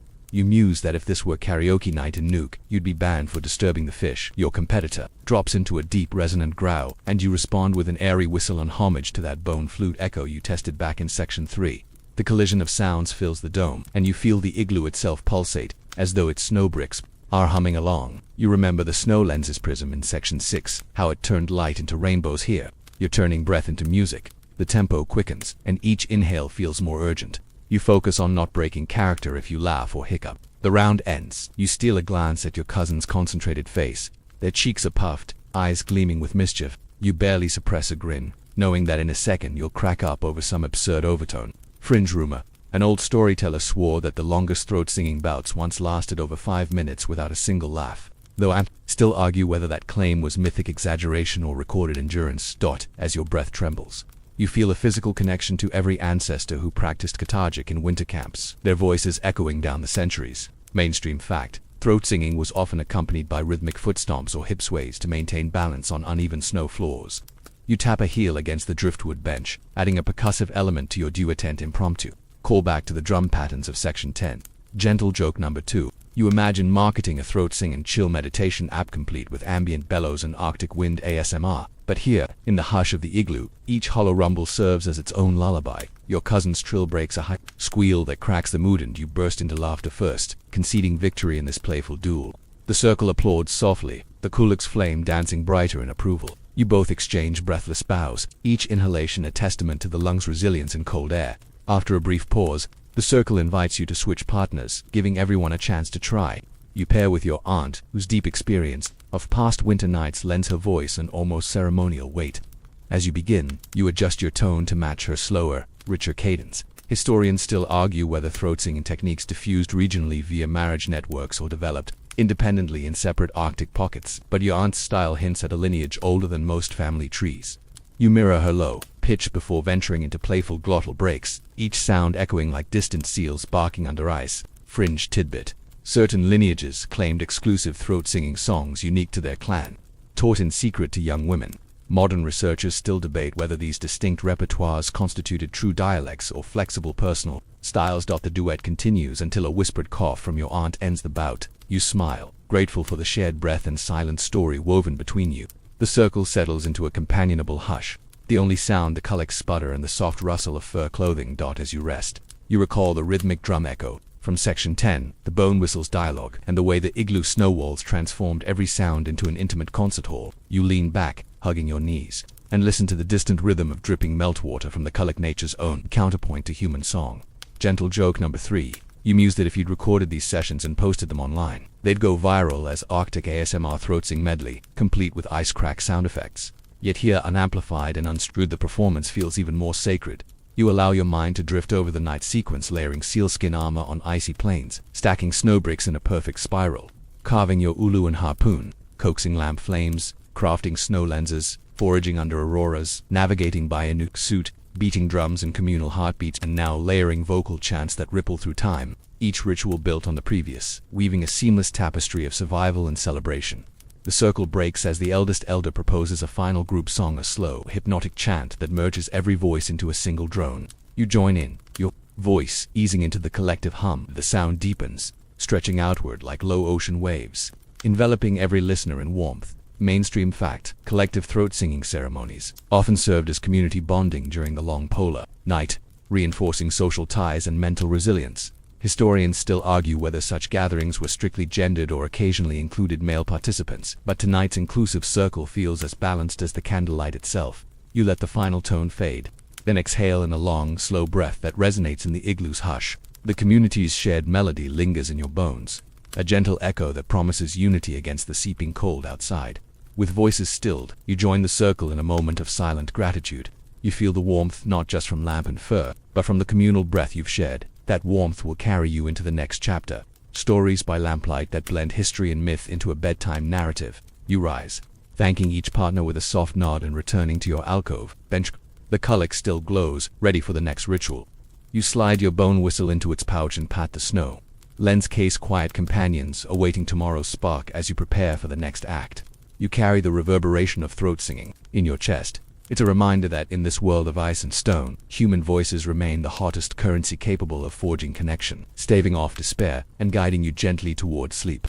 You settle back against your driftwood bench, the amber glow of the kulak lamps warming your cheeks as you cradle your bone whistle and rest your drum beside you. The circle of family members leans in, eyes reflecting golden light and expectant smiles tonight. You're not just a hunter or artisan, you're a storyteller, weaving ancestral tales into the hush of the igloo. You probably won't pen a bestseller, but your words will carry the weight of generations and lull everyone toward dream's edge. You begin quietly, voice low and rhythmic, invoking the Arctic night itself as your muse. Long ago, you say, when the world was younger and the aurora still learned its colors, there lived a grandmother whose laughter could warm an entire village. Mainstream fact: Inuit oral traditions have transmitted history and moral lessons for millennia, often relying on vivid characters such as animal tricksters or benevolent elders to teach communal values. Historians still argue whether recorded versions of these stories represented static folklore or evolved with each telling to fit new generations. But their power to unite communities remains clear. Your audience shifts, leaning closer as your tale unfolds. You describe how grandmother took to knitted mittens so finely that snowflakes melted on contact, and how she sewed sealskin parkas lined with caribou fur so light they felt like second skins. An echo of the sealskin armor you donned back in Section 2, fringe tidbit. Some storytellers claim Tuktu could stitch mittens by moonlight without a lamp, guided by the whisper of northern lights. Modern scholars still debate whether such feats were actual lore or hyperbolic praise of skilled seamstresses. You pause for effect, letting the flicker of lamplight dance across the igloo's spiral walls, the very bricks you stacked in Section 3B for continuing. One bitter solstice night, you whisper Tuktu's village woke to find their drums silent and their lamps extinguished. Darkness pressed in like a hungry bear. You watch the lamplight catch a child's wide eyes and the elder's softened nod. Your rhythm drifts into a hum as you mimic the hush of the wind, a callback to the flute-like bone whistle echo you tested in Section 5. You tap your drum in a slow heartbeat pattern thud reminding everyone of the communal pulse that saved Tuktu's people. Gentle joke number 1. You muse that if Tukta had a smartphone, she'd have live-streamed her mitten knitting crafting cozywear live from the Arctic Circle. You describe how Tukta rose at midnight, lifting her kulak lamp high so its amber glow chased back the gloom like loyal hounds. Mainstream fact: kulak lamps symbolized not only physical warmth but also spiritual guidance, often placed near doorways to welcome returning hunters. Historians still argue whether lamp placement followed strict ritual guidelines or varied by family preference, but everyone agrees their light was both practical and symbolic. You lean forward, whispering. Tuktu's laughter rang out, clear as ice breaking, and one by one the lamps reignited themselves, as though her joy chased away the shadows. Fringe rumor: some elders recounted that Tuktu's laughter was so powerful it echoed into the sky, inspiring the first aurora borealis. Modern anthropologists still debate whether this was poetic metaphor or an early attempt to explain the lights. A hush settles, and you let the lamps sputter softly, as if catching their breath after the story's climax. You take a slow breath and segue, but Tuktu's greatest gift was teaching us to drum in unison, to breathe together, to remind our hearts that community defies even the darkest night. You tap your drum twice, then gesture to your companions to join hands. As fingers link around the circle, you softly recount the drum rhythms from Section 10, the slow heartbeat pulses that became lullabies. You guide everyone's palms to their own lungs, encouraging them to hear their breath as part of a grander chorus. Gentle joke number 2. You whisper that if Tuktu had podcasted her drum circle, she'd have millions of nightly subscribers tuning in for her Arctic ASMR. You shift your tone, narrating how Tuktu led her people outside, where the Inuit suit you walked by in Section 8 stood sentinel. She drummed one final rhythm, a slow rolling cadence that mimicked ocean waves lapping against ice. Mainstream fact: drum dances often corresponded to sacred rituals marking seasonal transitions, reinforcing harmony between humans and nature. Historians still argue whether these ceremonies originally served healing purposes or were community celebrations, but their significance is woven into every winter camp. Your tale crescendos softly as you describe the village rising with renewed hope. They sang throat chants under Tuktu's lamp, voices rising like a chorus of narwhal calls. You intone, calling back to the throat-singing duels of Section 11. Fringe tidbit: storytellers insisted Tuktu could hold a throat-singing note so pure that seals would gather at the ice edge to listen. Modern scholars still debate if marine life truly responded to human song or if it's a poetic flourish. You end your story on a gentle sigh. And so, whenever your drum grows silent or your lamps flicker low, remember grandmother too. Laughter, that warmth born from joy, can rekindle any flame. You let the final words hang as the lamps glow brighter for a moment, as if in affirmation. A soft laugh ripples around the circle, and the elders begin to hum the lullaby tune you introduced back in Section 10, weaving drums, hums, and soft breath into a final refrain. You hum along, feeling the weight of centuries lift as you share this living tapestry. Gentle joke number 3. You muse silently that Tuktu would have scoffed at any modern self-help guru who needs motivational quotes when you've got a kulak and a drum. The story circle dissolves into quiet reflection, each person leaning back, eyes closing in contented sighs. You tuck your bone whistle into your fur-lined pocket and touch the snow-lens pouch, symbols of light and vision that have guided you through this night. The spiral walls hold every echo, drum beats, laughter, the hiss of lamp flames, and the soft cadence of your narrative. In this amberlit sanctuary, you've shared not just history but the beating heart of cultural memory. You feel the warmth in your chest expand. A living ember of Tuktu's joy pass through your voice and into every listener. Outside, the aurora dances overhead, and you know that your story has become part of the living lore carried beneath those lights. You lean forward to extinguish one lamp, letting the flame die with a soft sigh, then another, until only 2 glowing embers remain like the final beats of a drum. The igloo's hush deepens, and you rest your palms on your knees, breathing with the rhythm you've established. As the circle settles into comfortable silence, you prepare to drift into the next act. Dancing aurora beats and husky hearth companions that will carry you further along this gentle journey into sleep. You settle onto your driftwood bench, the sealskin pelt beneath you soft and familiar, and lift your kilot once more. Above, the aurora unfurls its silent sky, valley green curtains rippling like cosmic silk overhead. You probably won't headline any Arctic raves tonight, but you will learn to time your drum beats to the flicker of charged particles dancing above your head. You tap the drum's hide lightly, testing its resonance. The sound reverberates through the igloo spiral walls, a deep thump that seems to echo the heartbeat of the ice itself. Mainstream fact: the aurora borealis occurs when solar wind particles collide with Earth's magnetosphere, exciting atmospheric gases around 100 kilometers above ground and painting the sky in hues of green and purple. Historians still argue whether early Inuit mapped these lights as reliable seasonal markers or treated them solely as spiritual phenomena, but their tie to the seasons is indisputable. You lean back, raising your beater and striking the drum in a slow, deliberate pace. Pause, thud, pause, matching the aurora's languid undulations. Each beat sends a gentle vibration into your palm, a tactile echo that seems to sync with the sky's own pulse. Fringe tidbit: some shamans believed that a well-timed drum rhythm could coax the aurora's ribbons lower, almost inviting spirits to join the circle.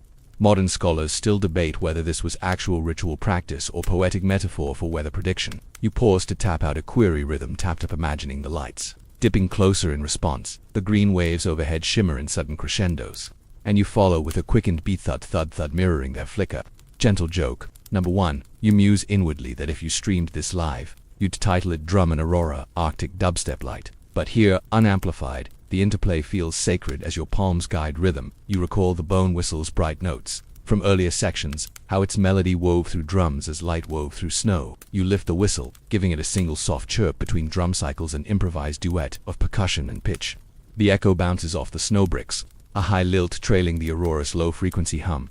You shift your beat into a rolling wave, thud thud thud thud, emulating the ribbon's undulations. The circle around you widens as curious faces lean in, drawn by the synergy of sound and light. You feel a sense of unity, human rhythm meeting celestial rhythm, two forces intertwined in silent dialogue. Mainstream fact: Inuit communities historically performed drum dances beneath the aurora during winter festivals, believing the lights signified ancestral spirits listening to their songs. Historians still argue whether these dances were communal celebrations of seasonal change or intimate rites of passage, but they unquestionably reinforced social bonds. Your hands warm with motion, and you notice the lamp's amber glow mingling with the green overhead, creating a surreal palette of forest canopy and candlelight. You smile at the callback. The snow lens prism you crafted in Section 6 once painted rainbows on these walls, and now the aurora itself casts living spectra across your stage.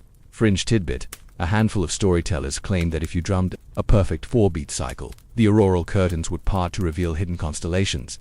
Modern anthropologists still debate whether this was based on actual sky observations or playful fantasy. You drum a 4-beat pattern just to test the rumor thud thud thud, then wait, half expecting starry secrets. As the beat finds its groove, you allow your breath to deepen, feeling the cold air enter and warm with each exhale. Gentle joke. Number 2. You imagine selling a workshop called Sync Your Heartbeat to the Universe, Ancient Arctic Edition. But the real lesson is in presence, feeling every vibration and flicker as part of a grander whole. You vary your rhythm now, slipping into a half-speed tempo where your drum beat trails behind the aurora's flicker, a calandra response that feels deeply meditative. You hear the faint hiss of cullic flames and the soft drip of melting snow from the lamps, a steady undercurrent beneath your intentional beat around you. Fellow drummers join in subtle harmony, some tapping handheld mini-drums, others using the curve of their hands on the killet's hide. The circle hums with collective focus, each participant listening not only to the aurora but to each other. You feel the way your heartbeat aligns with the group's measured pulses, as though you're part of a living organism breathing beneath the ice. Mainstream fact: group drumming has been shown to synchronize participants' heart rates and promote feelings of social cohesion, a phenomenon recognized in many indigenous cultures. Historians still argue whether communal gatherings were primarily ritualistic or recreational, but their social impact echoes through time. You close your eyes and let the rhythm wash over you, your muscles relaxing as you drift between conscious beat-making and receptive listening. The green ribbons above shimmer in slow motion, mirroring your internal calm. Fringe tidbit: a few elders claim that those who mastered the aurora beat could hear the silent drum of the Earth's core, though most geophysicists dismiss that as fancifully yet the idea lingers. You reintroduce the bone whistle with a hesitant trill, weaving a high, bright thread through the steady drum cadence. The whistle's clarity offsets the drum's warmth, like moonlight against dark fir branches. You smile at how a simple tool bone-turned wind instrument can transform a steady beat into a multi-dimensional soundscape. Gentle joke. Number 3. You imagine the aurora itself sending you a direct message, more bass, less treble. As the session continues, you sense a gentle shift. The drum rhythms slow, the beats lengthen, and the aurora's curtains seem to droop with a sleepy exhale. You adjust your pace accordingly, letting your strokes thud, pause, thud, fill the igloo with a slow lullaby. You feel the lullaby echo from Section 10's closing drum patterns, each layer of tonight's rituals winding down. You lay the beater across the drum's surface, and let your palms rest gently on the hide, feeling the last vibrations settle. The aurora's glow softens to pale pulses, and the lamps flicker lower in response, as if content with this cosmic conversation. You inhale deeply, tasting seal oil, smoke, and auroral ozone in equal measure. The circle falls silent, but the aftertaste of rhythm lingers. You rise and bow to the dome of snow above, where history and science converge in a silent ballet of particles and percussion. You retrieve your bone whistle and snow lens pouch, securing them before the hush deepens further. You pause at the tunnel's mouth, turning back for one final glimpse. The drums rest against the wall, the snow lens glints in lamplight, and the aurora curtains sway overhead, their dialogue with your drum beats etched into memory. As you slip back into your alcove, the hush feels warmer, softer, infused with the reverberations of connection here. Under living light and shared rhythm, you've danced with the aurora and woven human sound into the Arctic's own song. You carry that harmony within as you prepare to move on, leaning on husky hearth companions and tracing star map guidance toward deeper rest. You ease back against the flank of a sleeping husky, its thick fur a living pelt of heat that seeps into your sealskin parka. Each exhale from your canine companion puffs warm air against your arm, and you realize you're nestled against the world's coziest hot water bottle minus the rubber smell. You probably won't find this on any 5-star spa menu, but these dogs are the original. Arctic saunas on 4 paws. The husky's rhythmic panting becomes a gentle bass drum beneath your heartbeat, its tail thumping softly against packed snow, like a low jingling rattle. Mainstream fact: Inuit began domesticating sled dogs over 4,000 years ago, breeding them for endurance, thick coats, and the ability to navigate pack-ice straits that made long-distance travel possible and reliable. Historians still argue whether these dogs descended primarily from Siberian huskies, brought over by migrating peoples, or emerged from independent Arctic breeding practices. But either way, their role in exploration is undeniable. You shift slightly, nestling your cheek into the husky's mane, and the dog sighs, stretching a paw before curling its legs into a lazy semicircle. Fringe tidbit: some shamans believed husky spirits carried dreams from camp to camp, so placing your head near their flanks was thought to deliver happy visions in slumber. Though modern anthropologists still debate whether these beliefs were once widespread or confined to select families, you smile at the notion that you might be hitching a ride on someone's dream train tonight. Above you, the colored lamps gutter lightly, casting dancing shadows across thick firs and wooden sled frames. You hear the distant echo of drums from last night's circle. Remember Section 10, and the husky's breathing seems to sync with the lingering resonance, as though they've internalized the collective heartbeat. You lean forward to scratch behind a pricked ear, feeling the coarse guard hairs under your fingertips. A call back to the tactile satisfaction of carving snow bricks in Section 3. A gentle breeze from the tunnel ruffles the husky's tail, sending a soft thwop against the igloo's interior wall. You imagine it's the Arctic's own metronome, keeping time with your bone whistles. Echo Section 5, and the snow lenses refracted prisms. Section 6. Gentle joke number 1. You muse that this is the world's first positive percussion section, signed, sealed, and delivered by sled dogs. You close your eyes, letting the combined warmth of dog and lamp lull your mind. The husky shifts, nudging you toward a small pile of blankets beside the driftwood bench. You lean into that shift, sliding onto the furs like you're docking in a floating harbor. The musk of canine fur mixed with seal oil smoke becomes an oddly comforting perfume, earthy, wild, and faintly sweet. Some puppies in the back yip softly, dreaming of racing reindeer across snowfields. Historians still argue whether early husky puppies learned sled commands in their sleep or were trained intensively by adolescents. Either way, their loyalty to human families is part of what shaped Arctic culture. You picture a line of dogs, tethered between driftwood posts, each one an eager drummer in a canine drumline. Fringe rumor: a traveling whale once claimed huskies could bark in near-perfect imitations of whale calls to confuse predators, though most scholars dismiss this as whimsical exaggeration. You chuckle, imagining a husky leading a pod of belugas on a wild goose chase. You reach down and uncoil a length of braided leash, actually seal intestine cordage repurposed from your harpoon line, and drape it over the dog's broad shoulder, a silent thank you for their service. You recall how earlier you admired the sinews stretch under tension in Section 9. Here, that same resilience ties you together. The husky's warm flank beneath your hand feels like the connective tissue linking every ritual you've practiced. Tonight, a low rumble drifts through the igloo, maybe the wind, or maybe the dog shifting in its sleep. You press your ear closer, trying to distinguish heartbeat from panting, breath from blurp of yawning. Gentle joke number 2. You muse that if you leaned in any closer, you'd start reciting bedtime stories to the dogs once upon a snowdrift, and they'd probably respond with snorts of approval. You shift your gaze to the sled frames leaning against the wall, long, curved wood strands shaped by whale ribs and driftwood. Section 9. The metal runners glint in lamplight, reminding you of all the journeys these huskies have empowered.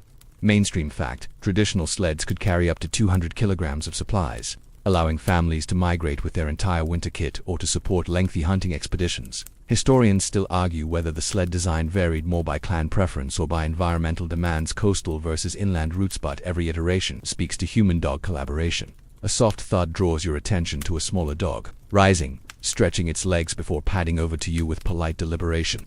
It noses a piece of dried seaweed poking from your belt pouch, left over from Section 7's midnight foraging. You offer it a small strip, remembering how that seaweed tasted like victory under aurora lights. The husky chews thoughtfully, amber eyes reflecting the lamp's glow. Fringe tidbit: some Inuit guilds dried seaweed and fed it to sled dogs too, to improve their coat sheen, though modern vets still debate its actual nutritional benefit versus myth. You scratched a dog's snout, appreciating the silky brush of whiskers.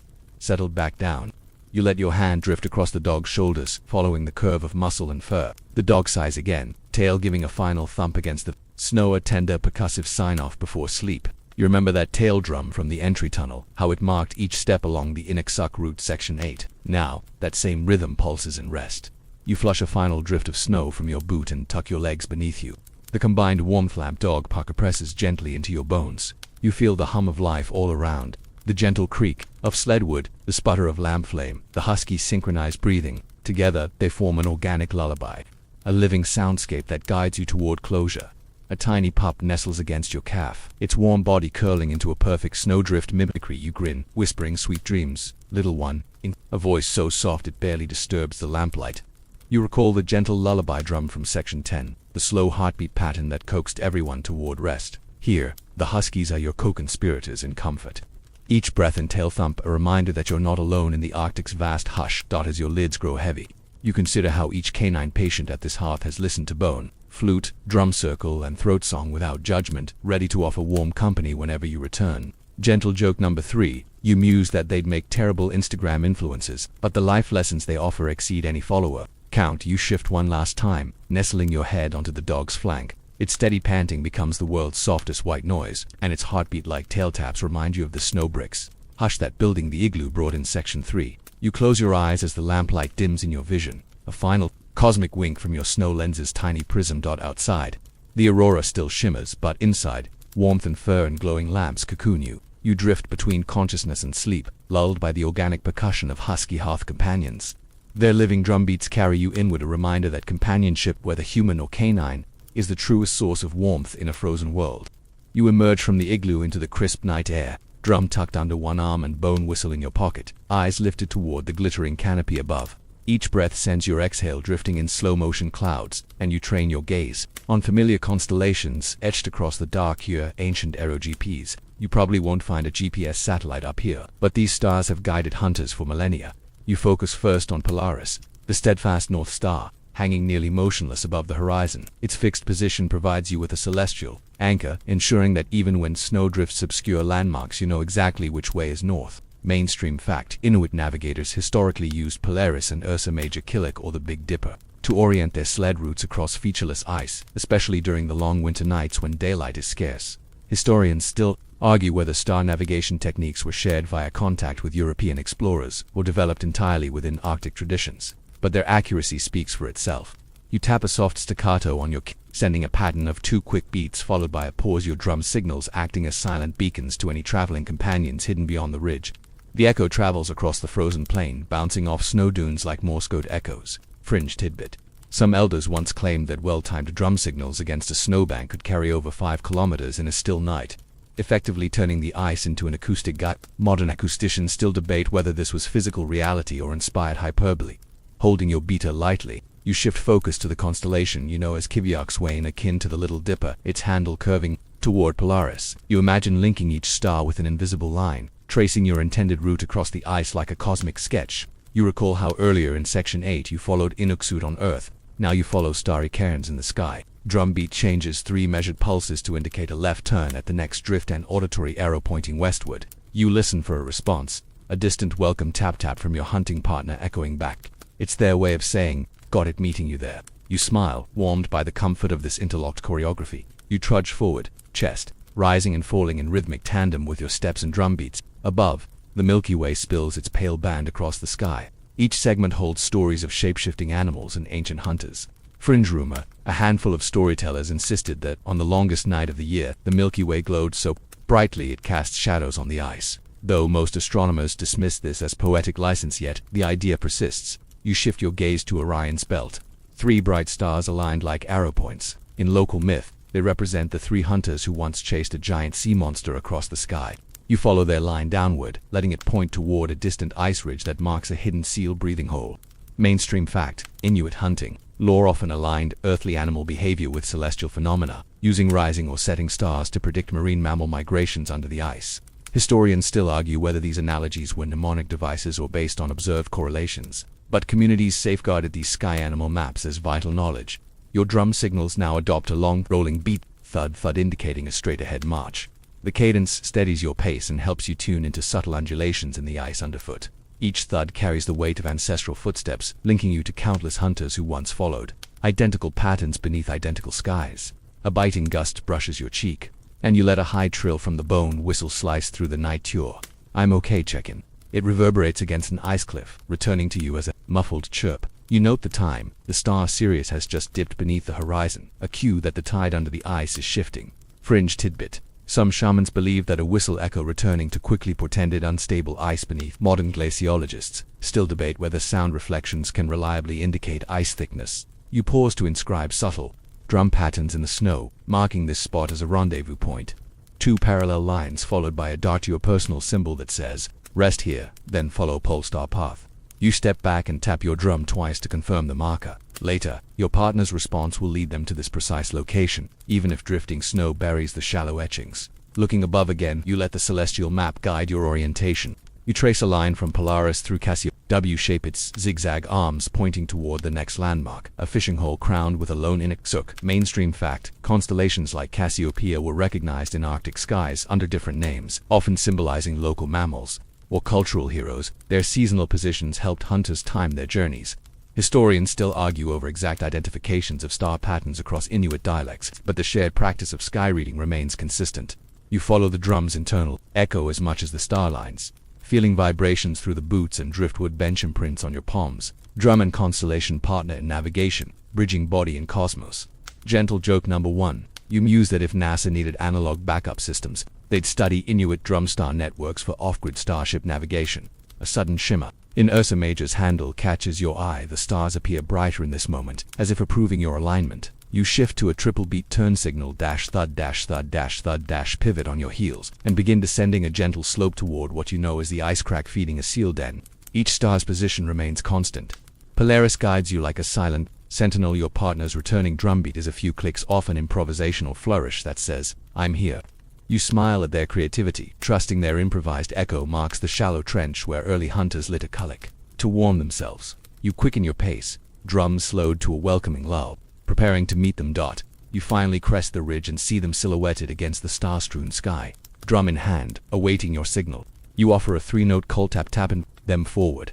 They tap back twice in gratitude. You clasp hands, forging a silent handshake under Polaris's watchful eye. Together, you map out the return route by star and drum tracing. Orion back toward the igloo's faint lamp glow visible on the horizon. You orient your drum signals to follow that path. 2 beats for Orion's beltline, a pause at Polaris alignment, then a final beat pointing to home.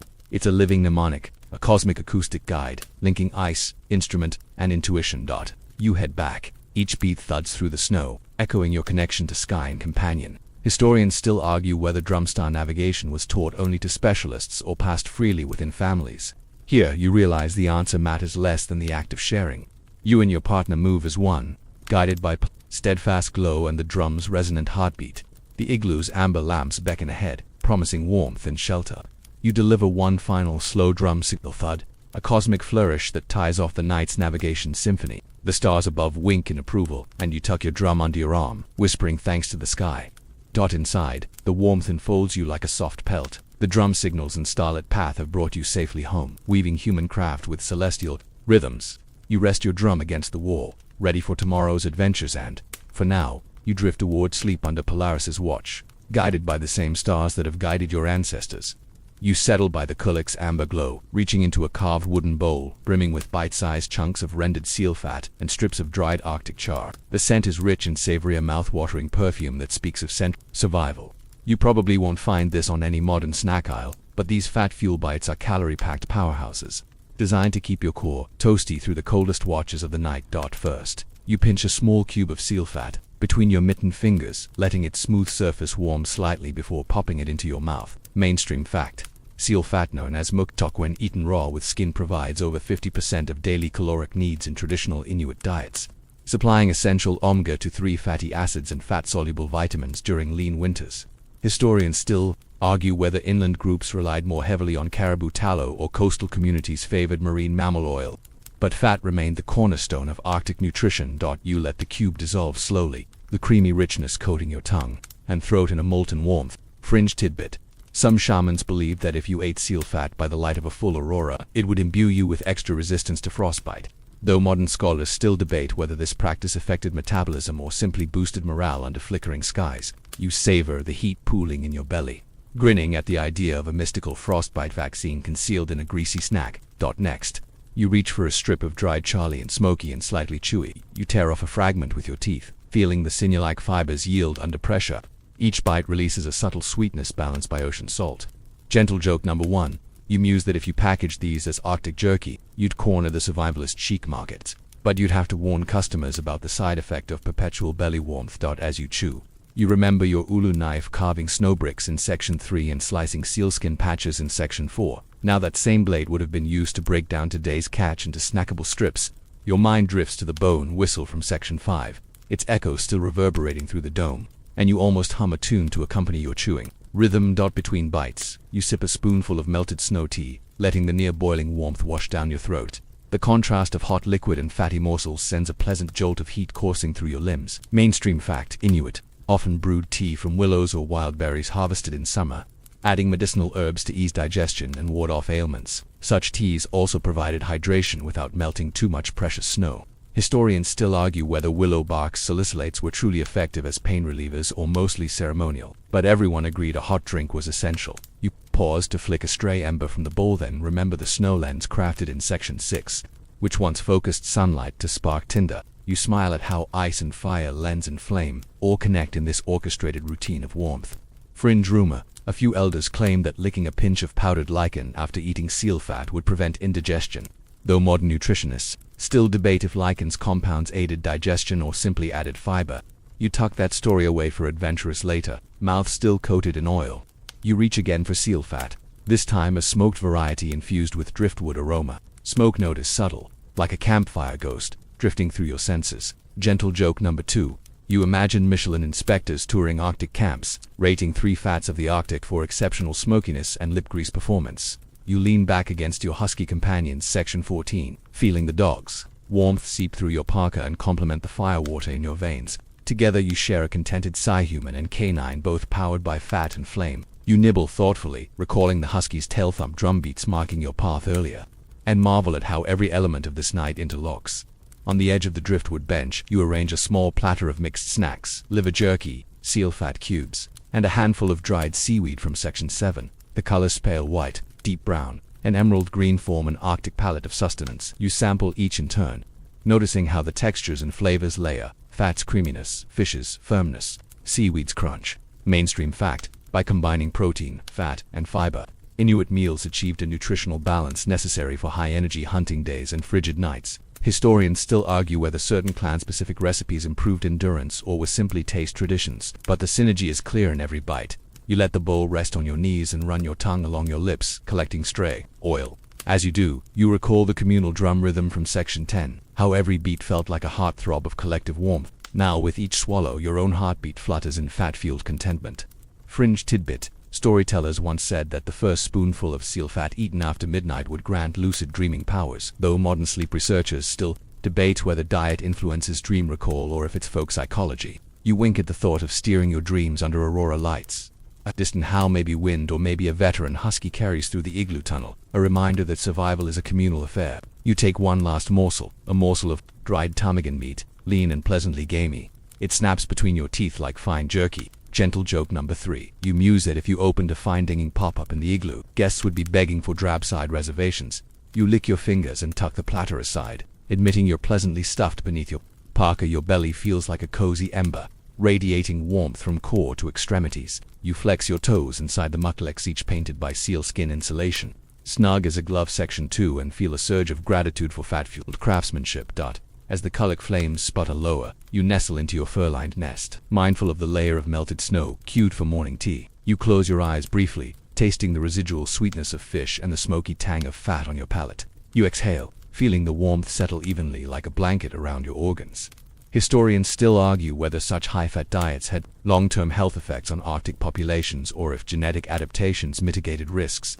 But here and now, you feel vitality humming through your veins. Fringe rumor aside, you know these snacks are more than fuel, they're cultural touchstones, each bite carrying stories of hunts, foraging treks, and communal ingenuity. You tuck your empty bowl into a corner, reaching instead for your drum and bone whistle. The night's air and shelter, tools, light, navigation, percussion, story, and now nourishment have woven together into a seamless ritual. You take the whistle out and offer it a playful chirp, as if to say good job, and your dog nudges your hand in sleepy approval. With your belly warm and mind content, you lean back and press your head against your husky's flank, remembering the final lullaby drums from Section 10 and the husky tail thump from Section 14. Each layer of tonight's journey has brought you closer to rest. You close your eyes and let the gentle hum of saturated chakras lull you toward sleep. The kulik's glow dims, the husky's breathing deepens, and the igloo's hush settles in around you like a soft snow blanket.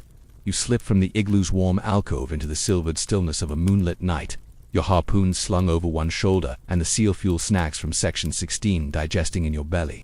The moon hangs low, its pale disk casting long, ghostly shadows across the ice floes. You trudge forward, heart thrumming in time with your breath, and you probably won't find this on any GoPro reel, but tonight, you'll test your skills in the ancient art of the midnight seal hunt.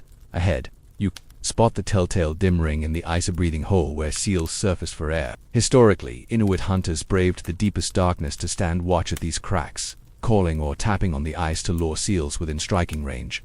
Historians still argue whether the earliest hunters used bone oars to mimic seal calls, or discovered the technique by accident. But the method's efficacy has endured for centuries. You kneel beside the hole, careful to distribute your weight on a driftwood board to avoid cracking the thin ice. The moonlight glints off the water's surface, revealing small ripples that betray a seal lingering beneath. Fringe tidbit: some shamans insisted that singing a low guttural call similar to throat singing from Section 11 could mesmerize a surge into surfacing. Though modern marine biologists still debate whether any sound truly influences seal behavior or if the claim was poetic lore, you clear your throat and hum a single low-note thrum, letting it resonate across the ice. Moments later, you see the seal's dark head break the surface, nostrils flaring in the cold air. Your pulse speeds as you draw your harpoon forward, recalling the toggle design you crafted in Section 9. That toggling head promises secure anchoring once thrown. Gentle joke number 1. You muse that if this were a reality show, it'd be called Survivor Seal Edition. No tribal council, just icicle council. You take a slow breath, aligning your stance. The moon has shifted slightly, and its spotlit path across the ice offers a natural aiming line. You grip the sinew-wrapped shaft with both hands, your fingers feeling the familiar texture from so many earlier rituals. You remember the echoing drum beats guiding you under the aurora in Section 13 and imagine each heartbeat syncing with your aim dot with a smooth arc. You release the harpoon. It flies true, slicing through the moonlit air and plunging into the seal's thick blubber with a muted thunk. Mainstream fact: experienced hunters could accurately throw toggling harpoons up to 20 meters, relying on both strength and subtle wrist rotation to ensure proper toggle deployment under the animal's skin. The seal gives a startled hiss, submerging but anchored by the toggled head. The sinew line snaps taut, and you brace as the seal thrashes beneath the ice.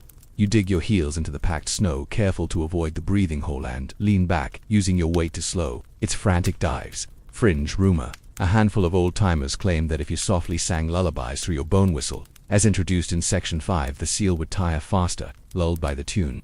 However, scholars still debate whether this was functional or fanciful. You hum a soothing melody, half to steady yourself, half in laughter at the absurdity. The line unspools with a raspy hiss, dragging over ice ridges. You maintain a steady grip, recalling how you secured driftwood anchors during star navigation in Section 15. Now you loop the line around a sturdy ice spike, locking the seal in place. Gentle joke number 2. You think that security system, Arctic Edition, would feature this very method. No alarms needed, just a well-placed toggle. Minutes pass as the seal SAB gore wanes. You kneel closer, readying your ulu from Section 4 for the final task. The animal surfaces, panting in the chill air. You whisper an apology and strike with precise, respectful cuts, separating hide and meat as quickly and painlessly as possible. Mainstream fact: Inuit hunters traditionally allowed seals to tire themselves before the kill to ensure a cleaner harvest and preserve meat quality. The practice underscores a deep ethic of respect for prey. As you work, you recall the husky hearth warmth from Section 14, picturing your companion curled near the igloo, ready to welcome you home. You make precise incisions, recalling each nuance of blade angle honed during knife crafting. Fringe tidbit: some elders believed that the first cut should be made with the hunter's left hand to honor the seal's spirit, though modern ethnographies still debate whether this rule was widespread or localized custom. You nod to that tradition as you complete the process. With the seal dressed, you pack the meat into sealskin pouches and secure the hide for later processing. The moon tracks westward, and you pause to marvel at how lunar light transforms the ice into a mirrored landscape. Gentle joke number 3. You imagine selling moonlit ice tours, Arctic moonwalks. Dress for frostbite, but wear a smile. You haul the sled draped with your catch behind you, using your bone whistle to signal a steady walking rhythm, a callback to your bone whistle-led drum duets. The echo carries across the flows, guiding you back along your Inuit-marked route from Section 8. You step lightly on driftwood boards, mindful of ice thickness, letting stars and cairns lead you safely home as the igloo's warm glow appears. Ahead, you pause at the entrance, taking in the crisp night air one last time. The thrill of the hunt mingles with a hunch of moonlit ice, and you feel deeply alive. You nod to the moon, offering gratitude for its guiding light, then step inside, closing the sealskin flap behind you. Inside, the warmth of lamps and husky breath welcomes you as you unload your haul. The night's challenge is complete. Harvested your meal under moonlight, honored tradition with each thoughtful move, and woven one more ritual into tonight's tapestry. You slip out of the igloo into a blinding world of reflected snow, where every surface shimmers like a polished mirror under the low-hanging Arctic sunwell. Sun, if you can call it that at this hour. Your eyes sting as if someone held a salt shaker to your sockets. And you probably won't win any beauty contests looking like a raccoon. But tonight you'll master snowblind remedies the old-fashioned way. First, you fish a small tin of powdered soot from your tool pouch from the colic lamp trimming in section 5 and use your fingertip to streak to thick lines beneath each eye. Mainstream fact. Many Arctic peoples applied carbon-based pigments under their eyes to reduce glare from sunlight reflecting off snow. Much like modern athletes wear eye black to minimize light scatter. Historians still argue whether early pigments were derived from burnt driftwood tar or bone char. But the effect's consensus is clear. Less dazzle in your vision. You rub at the edges of the soot lines, letting them smudge slightly for maximum coverage. The black crescent shapes under your eyes absorb the glare, turning blinding whiteness into a softer gray. Fringe tidbit: a handful of shamans believed that rubbing soot in a zigzag pattern invoked the spirit of the Raven Master of Contrast, and vision-granting hunters enhanced sight in snowy glare. Modern anthropologists still debate whether these patterns had symbolic meaning or simply improved pigment adhesion. With your eyes now shielded, you turn your attention to a pair of driftwood goggles strapped to your forehead, tinny frames carved from pale, weathered wood with narrow slits just wide enough to see. You probably won't pass airport security wearing these, but once in place, they'll transform the Arctic glare into a manageable glow. You slide the goggles down, settling them snug against your brow. The wood presses gently, filtering out peripheral brightness and creating tunnel vision akin to looking through a keyhole. Mainstream fact: traditional snow goggles, known as Ikepik in Inupiaq or Anorak in other dialects, often featured multiple slits cut through driftwood or ivory to allow controlled fields of vision, preventing snow blindness without sacrificing peripheral awareness. Scholars still argue whether early designs favored horizontal or vertical slits for the best balance of clarity and protection. But both styles endured across different regions. Behind the goggles' narrow slits, the world softens.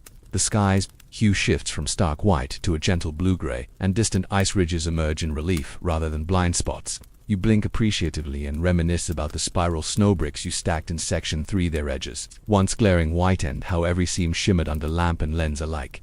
You raise your hand to test the goggles' seal, feeling the carved driftwood edges pressed lightly against your sealskin parka hood. The contact points are lined with thin strips of fur for cushioning, an ergonomic luxury honed through trial and error by generations of Inuit craftsmen. Fringe rumor: a few elders insisted that if you carved your goggles under the northern lights, the wood would remember the aurora's wavelengths and tint your vision in soothing green hues. Modern optics experts still debate whether wood can hold such mythical memory or if it was poetic license. You wink at the thought and shake your head, impressed by ancestral imagination. Turning toward the horizon, you spot the sun's bright glow slicing through low clouds and you feel confidence bloom. No longer squinting like a photograph under overexposure, you creep forward on compacted snow, each crunch muffled by the driftwood boards laid for hunting treks. Section 8. The goggles distort distances slightly. Trees and Inuit suit markers appear closer than they are, but you recalibrate instinctively. Gentle joke number 1. You muse that if you wore these to a modern ski resort, you'd start a retro fashion trend. Arctic chic. See better, look weird. You stop to gauge a distant ice crack where you observed seals surfacing in section 17. Without goggles, you would have mistaken the thin fissure for a glare blotch, but now its dark line stands out crisply against a sea of white. You kneel, carefully lowering your goggles to rest on your nose, and peer through the slits to confirm a seal's presence beneath. Mainstream fact: goggles reduced ultraviolet and blue light scatter by narrowing the beam of incoming light, effectively turning bright snowfields into dimmer viewing arenas and preventing inflammation of the cornea. Historians still argue whether early goggles were primarily functional or also served ceremonial purposes. Some decorated theirs with carved motifs or inlaid ivory to reflect clan identities, but their core utility as eye protectors is undisputed. Whisper a soft hello to the seal and continue your careful approach, confident that snow blindness won't betray you at the final moment. Every footfall is measured, each step cushioned by mukluk. Section 2 and aided by bone whistle echoes guiding you forward. You feel an intimate bond between sight and sound, both shaped by ancestral ingenuity. Gentle joke number 2. You quip that if you tried to wear these goggles at a drive-through window, the server would wave you off. Sir, you need to see the menu first. After a successful seal approach, you resume your trek toward camp, snow goggles still in place. On the return leg, you pause near a drift where the sun's glare was once unbearable. You remove the goggles for a moment, blinking against sudden brightness, and then reposition them, noting how much less your vision wearies under the protective slits.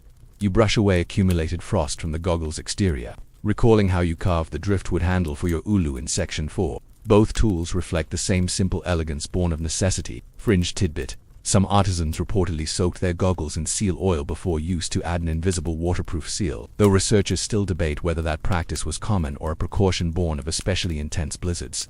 You dab at the wood's grain, leaving a subtle sheen dot as you near the igloo's entrance. Lamp's warm glow spills onto the sled runners, inviting you inside. You lift the goggles briefly to shake out loose snow, then tuck them into a fur-lined pouch on your belt ready for tomorrow's bright horizon. Mainstream fact: snow goggles are documented in rock art carvings dating back over 1,000 years, illustrating their long-standing place in Arctic toolkits. Historians still argue whether certain goggles were passed down as heirlooms or crafted fresh each season, but the consistency of designs across centuries attests to their effectiveness. You step into the igloo's tunnel, the sudden shift from brilliant white to amberlit. A comforting contrast. Inside, the Kulix flame welcomes you, and you feel the afterglow of clear vision settled in your mind. The driftwood goggles rest beside your bone whistle and drum, a trio of sight, sound, and rhythm tools that have guided you through this night. Gentle joke number 3. You muse that if you pitched these goggles to gadget bloggers, they'd call them the ultimate low-tech VR headset. Step into Arctic reality. Peeling off your mittens, you rub at the soot under your eyes, watching the black streaks smear into softer charcoal shadows. The glare is gone, but the marks remain, temporary badge of survival in a world of reflective extremes. You brush at your eyelashes, flicking away the last grit, and smile at the callback to Section 6's snow lens prism.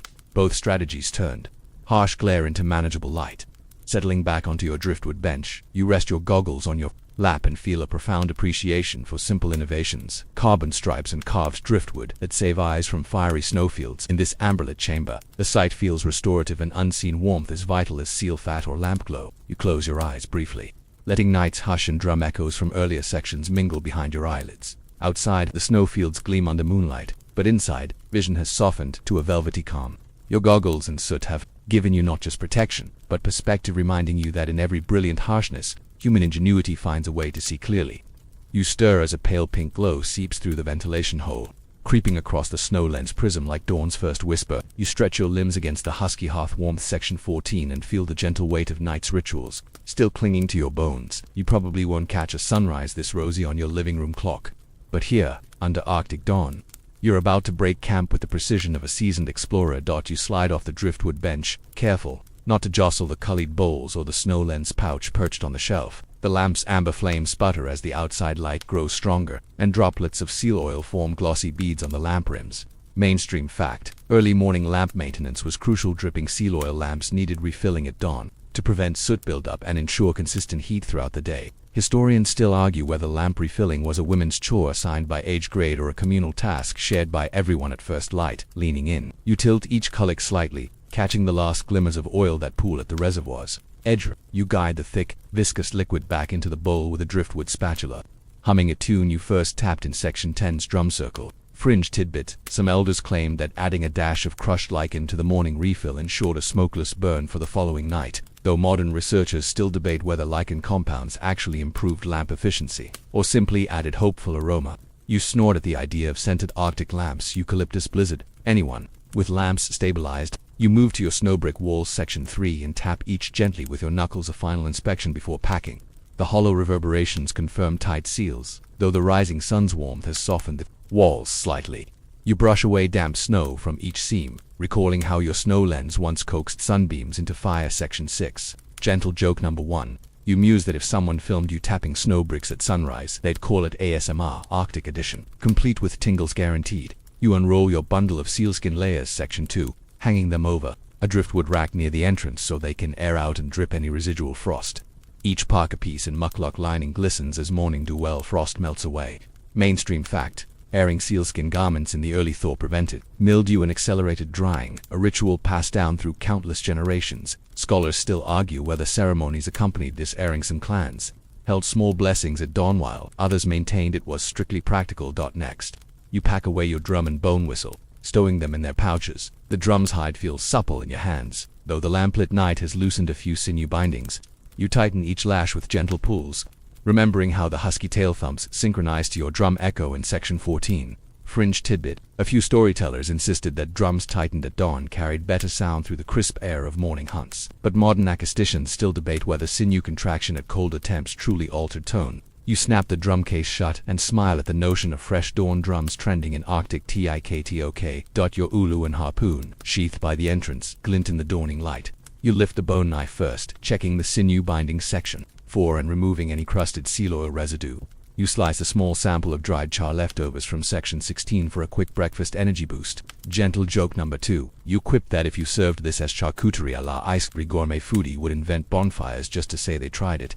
With stomach-lined, move to collapse snow benches and leveled sleeping platforms. The elevated fur bedding drapes over driftwood supports. Each plank carved, you recall, in section 3's spiral shelter build. You fold furs carefully, stacking them against the inner domed wall, where the last lamplight flickers amber before you snuff it with a pinch of clean snow. Mainstream fact: extinguishing lamps with snow rather than blowing them out prevented sparks from lodging in fur and ensured the cullic spirit remained undisturbed. A practice still observed today. Historians still argue whether the snow pinch method was spiritual protocol or purely safety-driven outside. The air pulses cold with the promise of thaw. You survey the Inuit markers section 8 you followed last night. Shadows cast by pale dawn reveal new details in their lichen-speckled stones. You retrieve your snow goggles section 18. Slide them on and confirm the cairn's positions before packing the driftwood boards used as snow footing. Fringe tidbit: some elders carved tiny symbols on their boards to denote trajectory back to camp at dawn. But modern trekkers still debate whether these markings were common practice or solitary genius. You tuck each board into your sled. Lines coiled neatly dot your sled, laden with furs, tools, and the hold seal catch awaits. Each runner glides over frost-crusted ice, and you remember the husky team stiffening in dawn's chill section 14. You pat the polished wood, whispering thanks to the sled's birch frames and bone-reinforced runners. Gentle joke number 3. You imagine Santa's workshop stealing these 4 premium ice delivery gear, guaranteed GPS, guided by Inuit. Before departure, you pause to seal the igloo entrance with a final snow brick plug and improvised doorstop to guard against drift, anchoring it with a small pile of stones. The once spacious dome now stands bare, vessel emptied of human presence but weighted with stories and rituals. You breathe in the crisp dawn air, mixing scents of melting snow, driftwood, and lingering seal oil smoke. You hoist the sled's harness onto your shoulders, feeling muscle memory honed by your midnight seal hunt section 17. The morning light glints off the sinew lashings, and you lead the husky team forward, each dog's eager pant a living engine. As you step onto the packed trail marked by Inuit, you glance back at the igloo. Your amber-lit haven now a ghostly white dome under rosy sky. Historians still argue whether Arctic camps relocated daily with seasonal shifts or maintained winter villages. Here, you embrace mobility, packing sunrise, story, and rhythm into a portable home.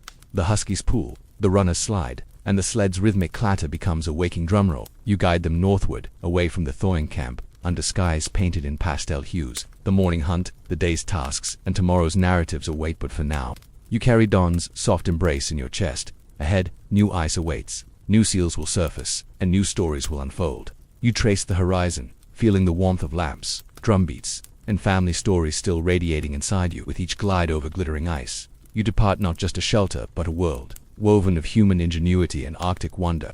You return to the igloo's alcove as twilight once more stains the snow rosy pink, the warmth of husky hearth and flickering cullic lingering in your bones. The tools of the night harpoon, snow lens, snow goggles rest in silence along the driftwood shelf. You probably won't stage another festival tonight, but you will offer one final drum lullaby to usher you into sleep's gentle arms. You settle on the fur-lined bench, cradling your kilot in your lap. The hide feels supple under your palm, warmed by hours of drum circles and midnight hunts. You lift the sinew-wrapped beater and tap the drum in a slow pulse thud. Pause, thud matching the husky's rhythmic breathing nearby. Mainstream, in fact, slow drum tempos between 30 and 40 beats per minute can induce a relaxation response in listeners, synchronizing heart rates and promoting drowsiness. Historians still argue whether Inuit lullaby drums were intentionally played at precise tempos or followed more intuitive rhythms. But their soothing effect is undeniable. Your first strokes are deliberate, each beat resonating softly through the igloo's spiral walls. Fringe tidbit: some elders claim that certain drum patterns, specifically alternating long and short pulses, mirrored the breathing of sleeping seals, lulling listeners into a seal-like rest. Modern sleep researchers still debate whether rhythmic mimicry of natural patterns aids sleep onset or if it's simply poetic folklore. You lean into that notion, matching your beat to an imagined sealed breath, thuud-thud. The drum's tone diffuses in the amberlit chamber, mingling with the faint hiss of lingering cullic smoke. You pause between strokes to listen to the igloo's breathing tiny creaks as snow bricks settle, a distant drip of melting frost from the lamp rims. Gentle joke number 1. You muse that if the igloo itself had a bedtime routine, it involved fluffing its snow pillows and dimming its own lamps. You resume drumming in a rolling wave thud, thud, thud, gradually slowing each cycle. Each strike feels like a soft footstep guiding you deeper into a dream forest of snow and light. Mainstream fact: Gradual tempo reduction decelerando has been used in music therapy across cultures to signal winding down. Anthropologists still argue whether this concept existed consciously in traditional drum lullabies or emerged as a universal human response to slowing rhythms. You let the beat decelerate naturally, trusting your intuition. Your sinew beater glides over the hide, producing a mellow bass-toned echo.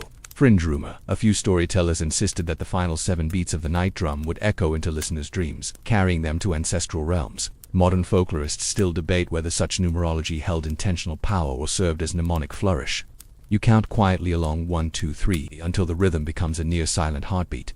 Gentle joke number 2. You imagine that, if lullaby drummers outsourced their work, they'd advertise hourly snooze drum service, satisfaction guaranteed, or your sheep back. But here, personal touch and ancestral resonance make every beat uniquely yours. The drum's surface feels cooler now, its tone softer as you allow each strike to fade into silence. You pause and place the beater across the drum, pressing one finger gently on the hide to feel residual vibrations.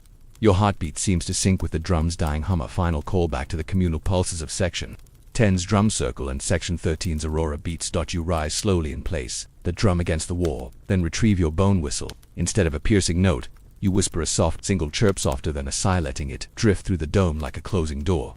Mainstream fact: whisper-like instruments such as bone flutes or whistles have been used cross-culturally to signal transitions between wakefulness and sleep. Ethnomusicologists still argue whether such gestures were universal cues or localized customs. You tuck the whistle into its pouch, the sound lingering in your mind.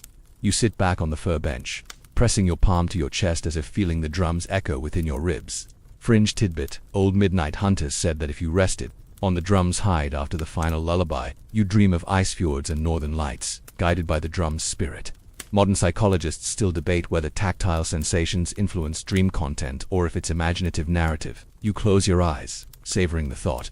The husky's breathing slows, and only to colic embers glow like distant stars in the igloo's night sky. You inhale the perfumed hush of seal oil, soot, and driftwood smoke, a calming blend you know by heart.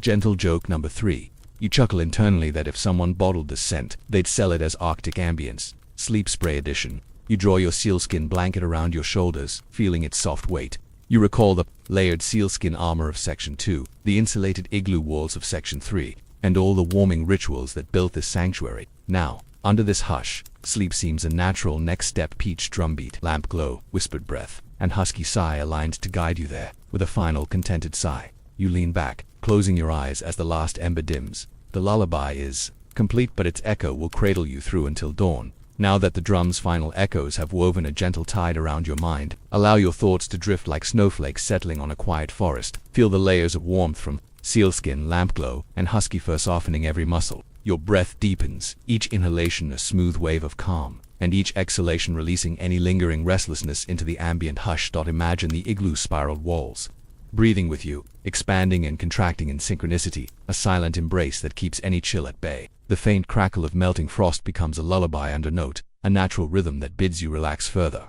You're safe here, cocooned in human ingenuity honed over millennia. Tonight, those centuries of wisdom now cradle your own rest. Visualize the amber pools of colic embers, dimming ever so slowly, their glow now but a whisper against the deep Arctic night. In their waning light, flickering shadows dance across smooth snow bricks, reminding you of cosmic curtains of green aurora beyond. Let the memory of those lights fade gently into the deepest corners of your mind, leaving only a soft luminescence that soothes rather than stirs. Every layer of this night's voyage, from layering sealskin to thorn-singing duels, from snowland sparks to auroral drumbeats, has been a step toward this moment of stillness. Now, you rest atop a bed of furs, every fiber tuned to your comfort.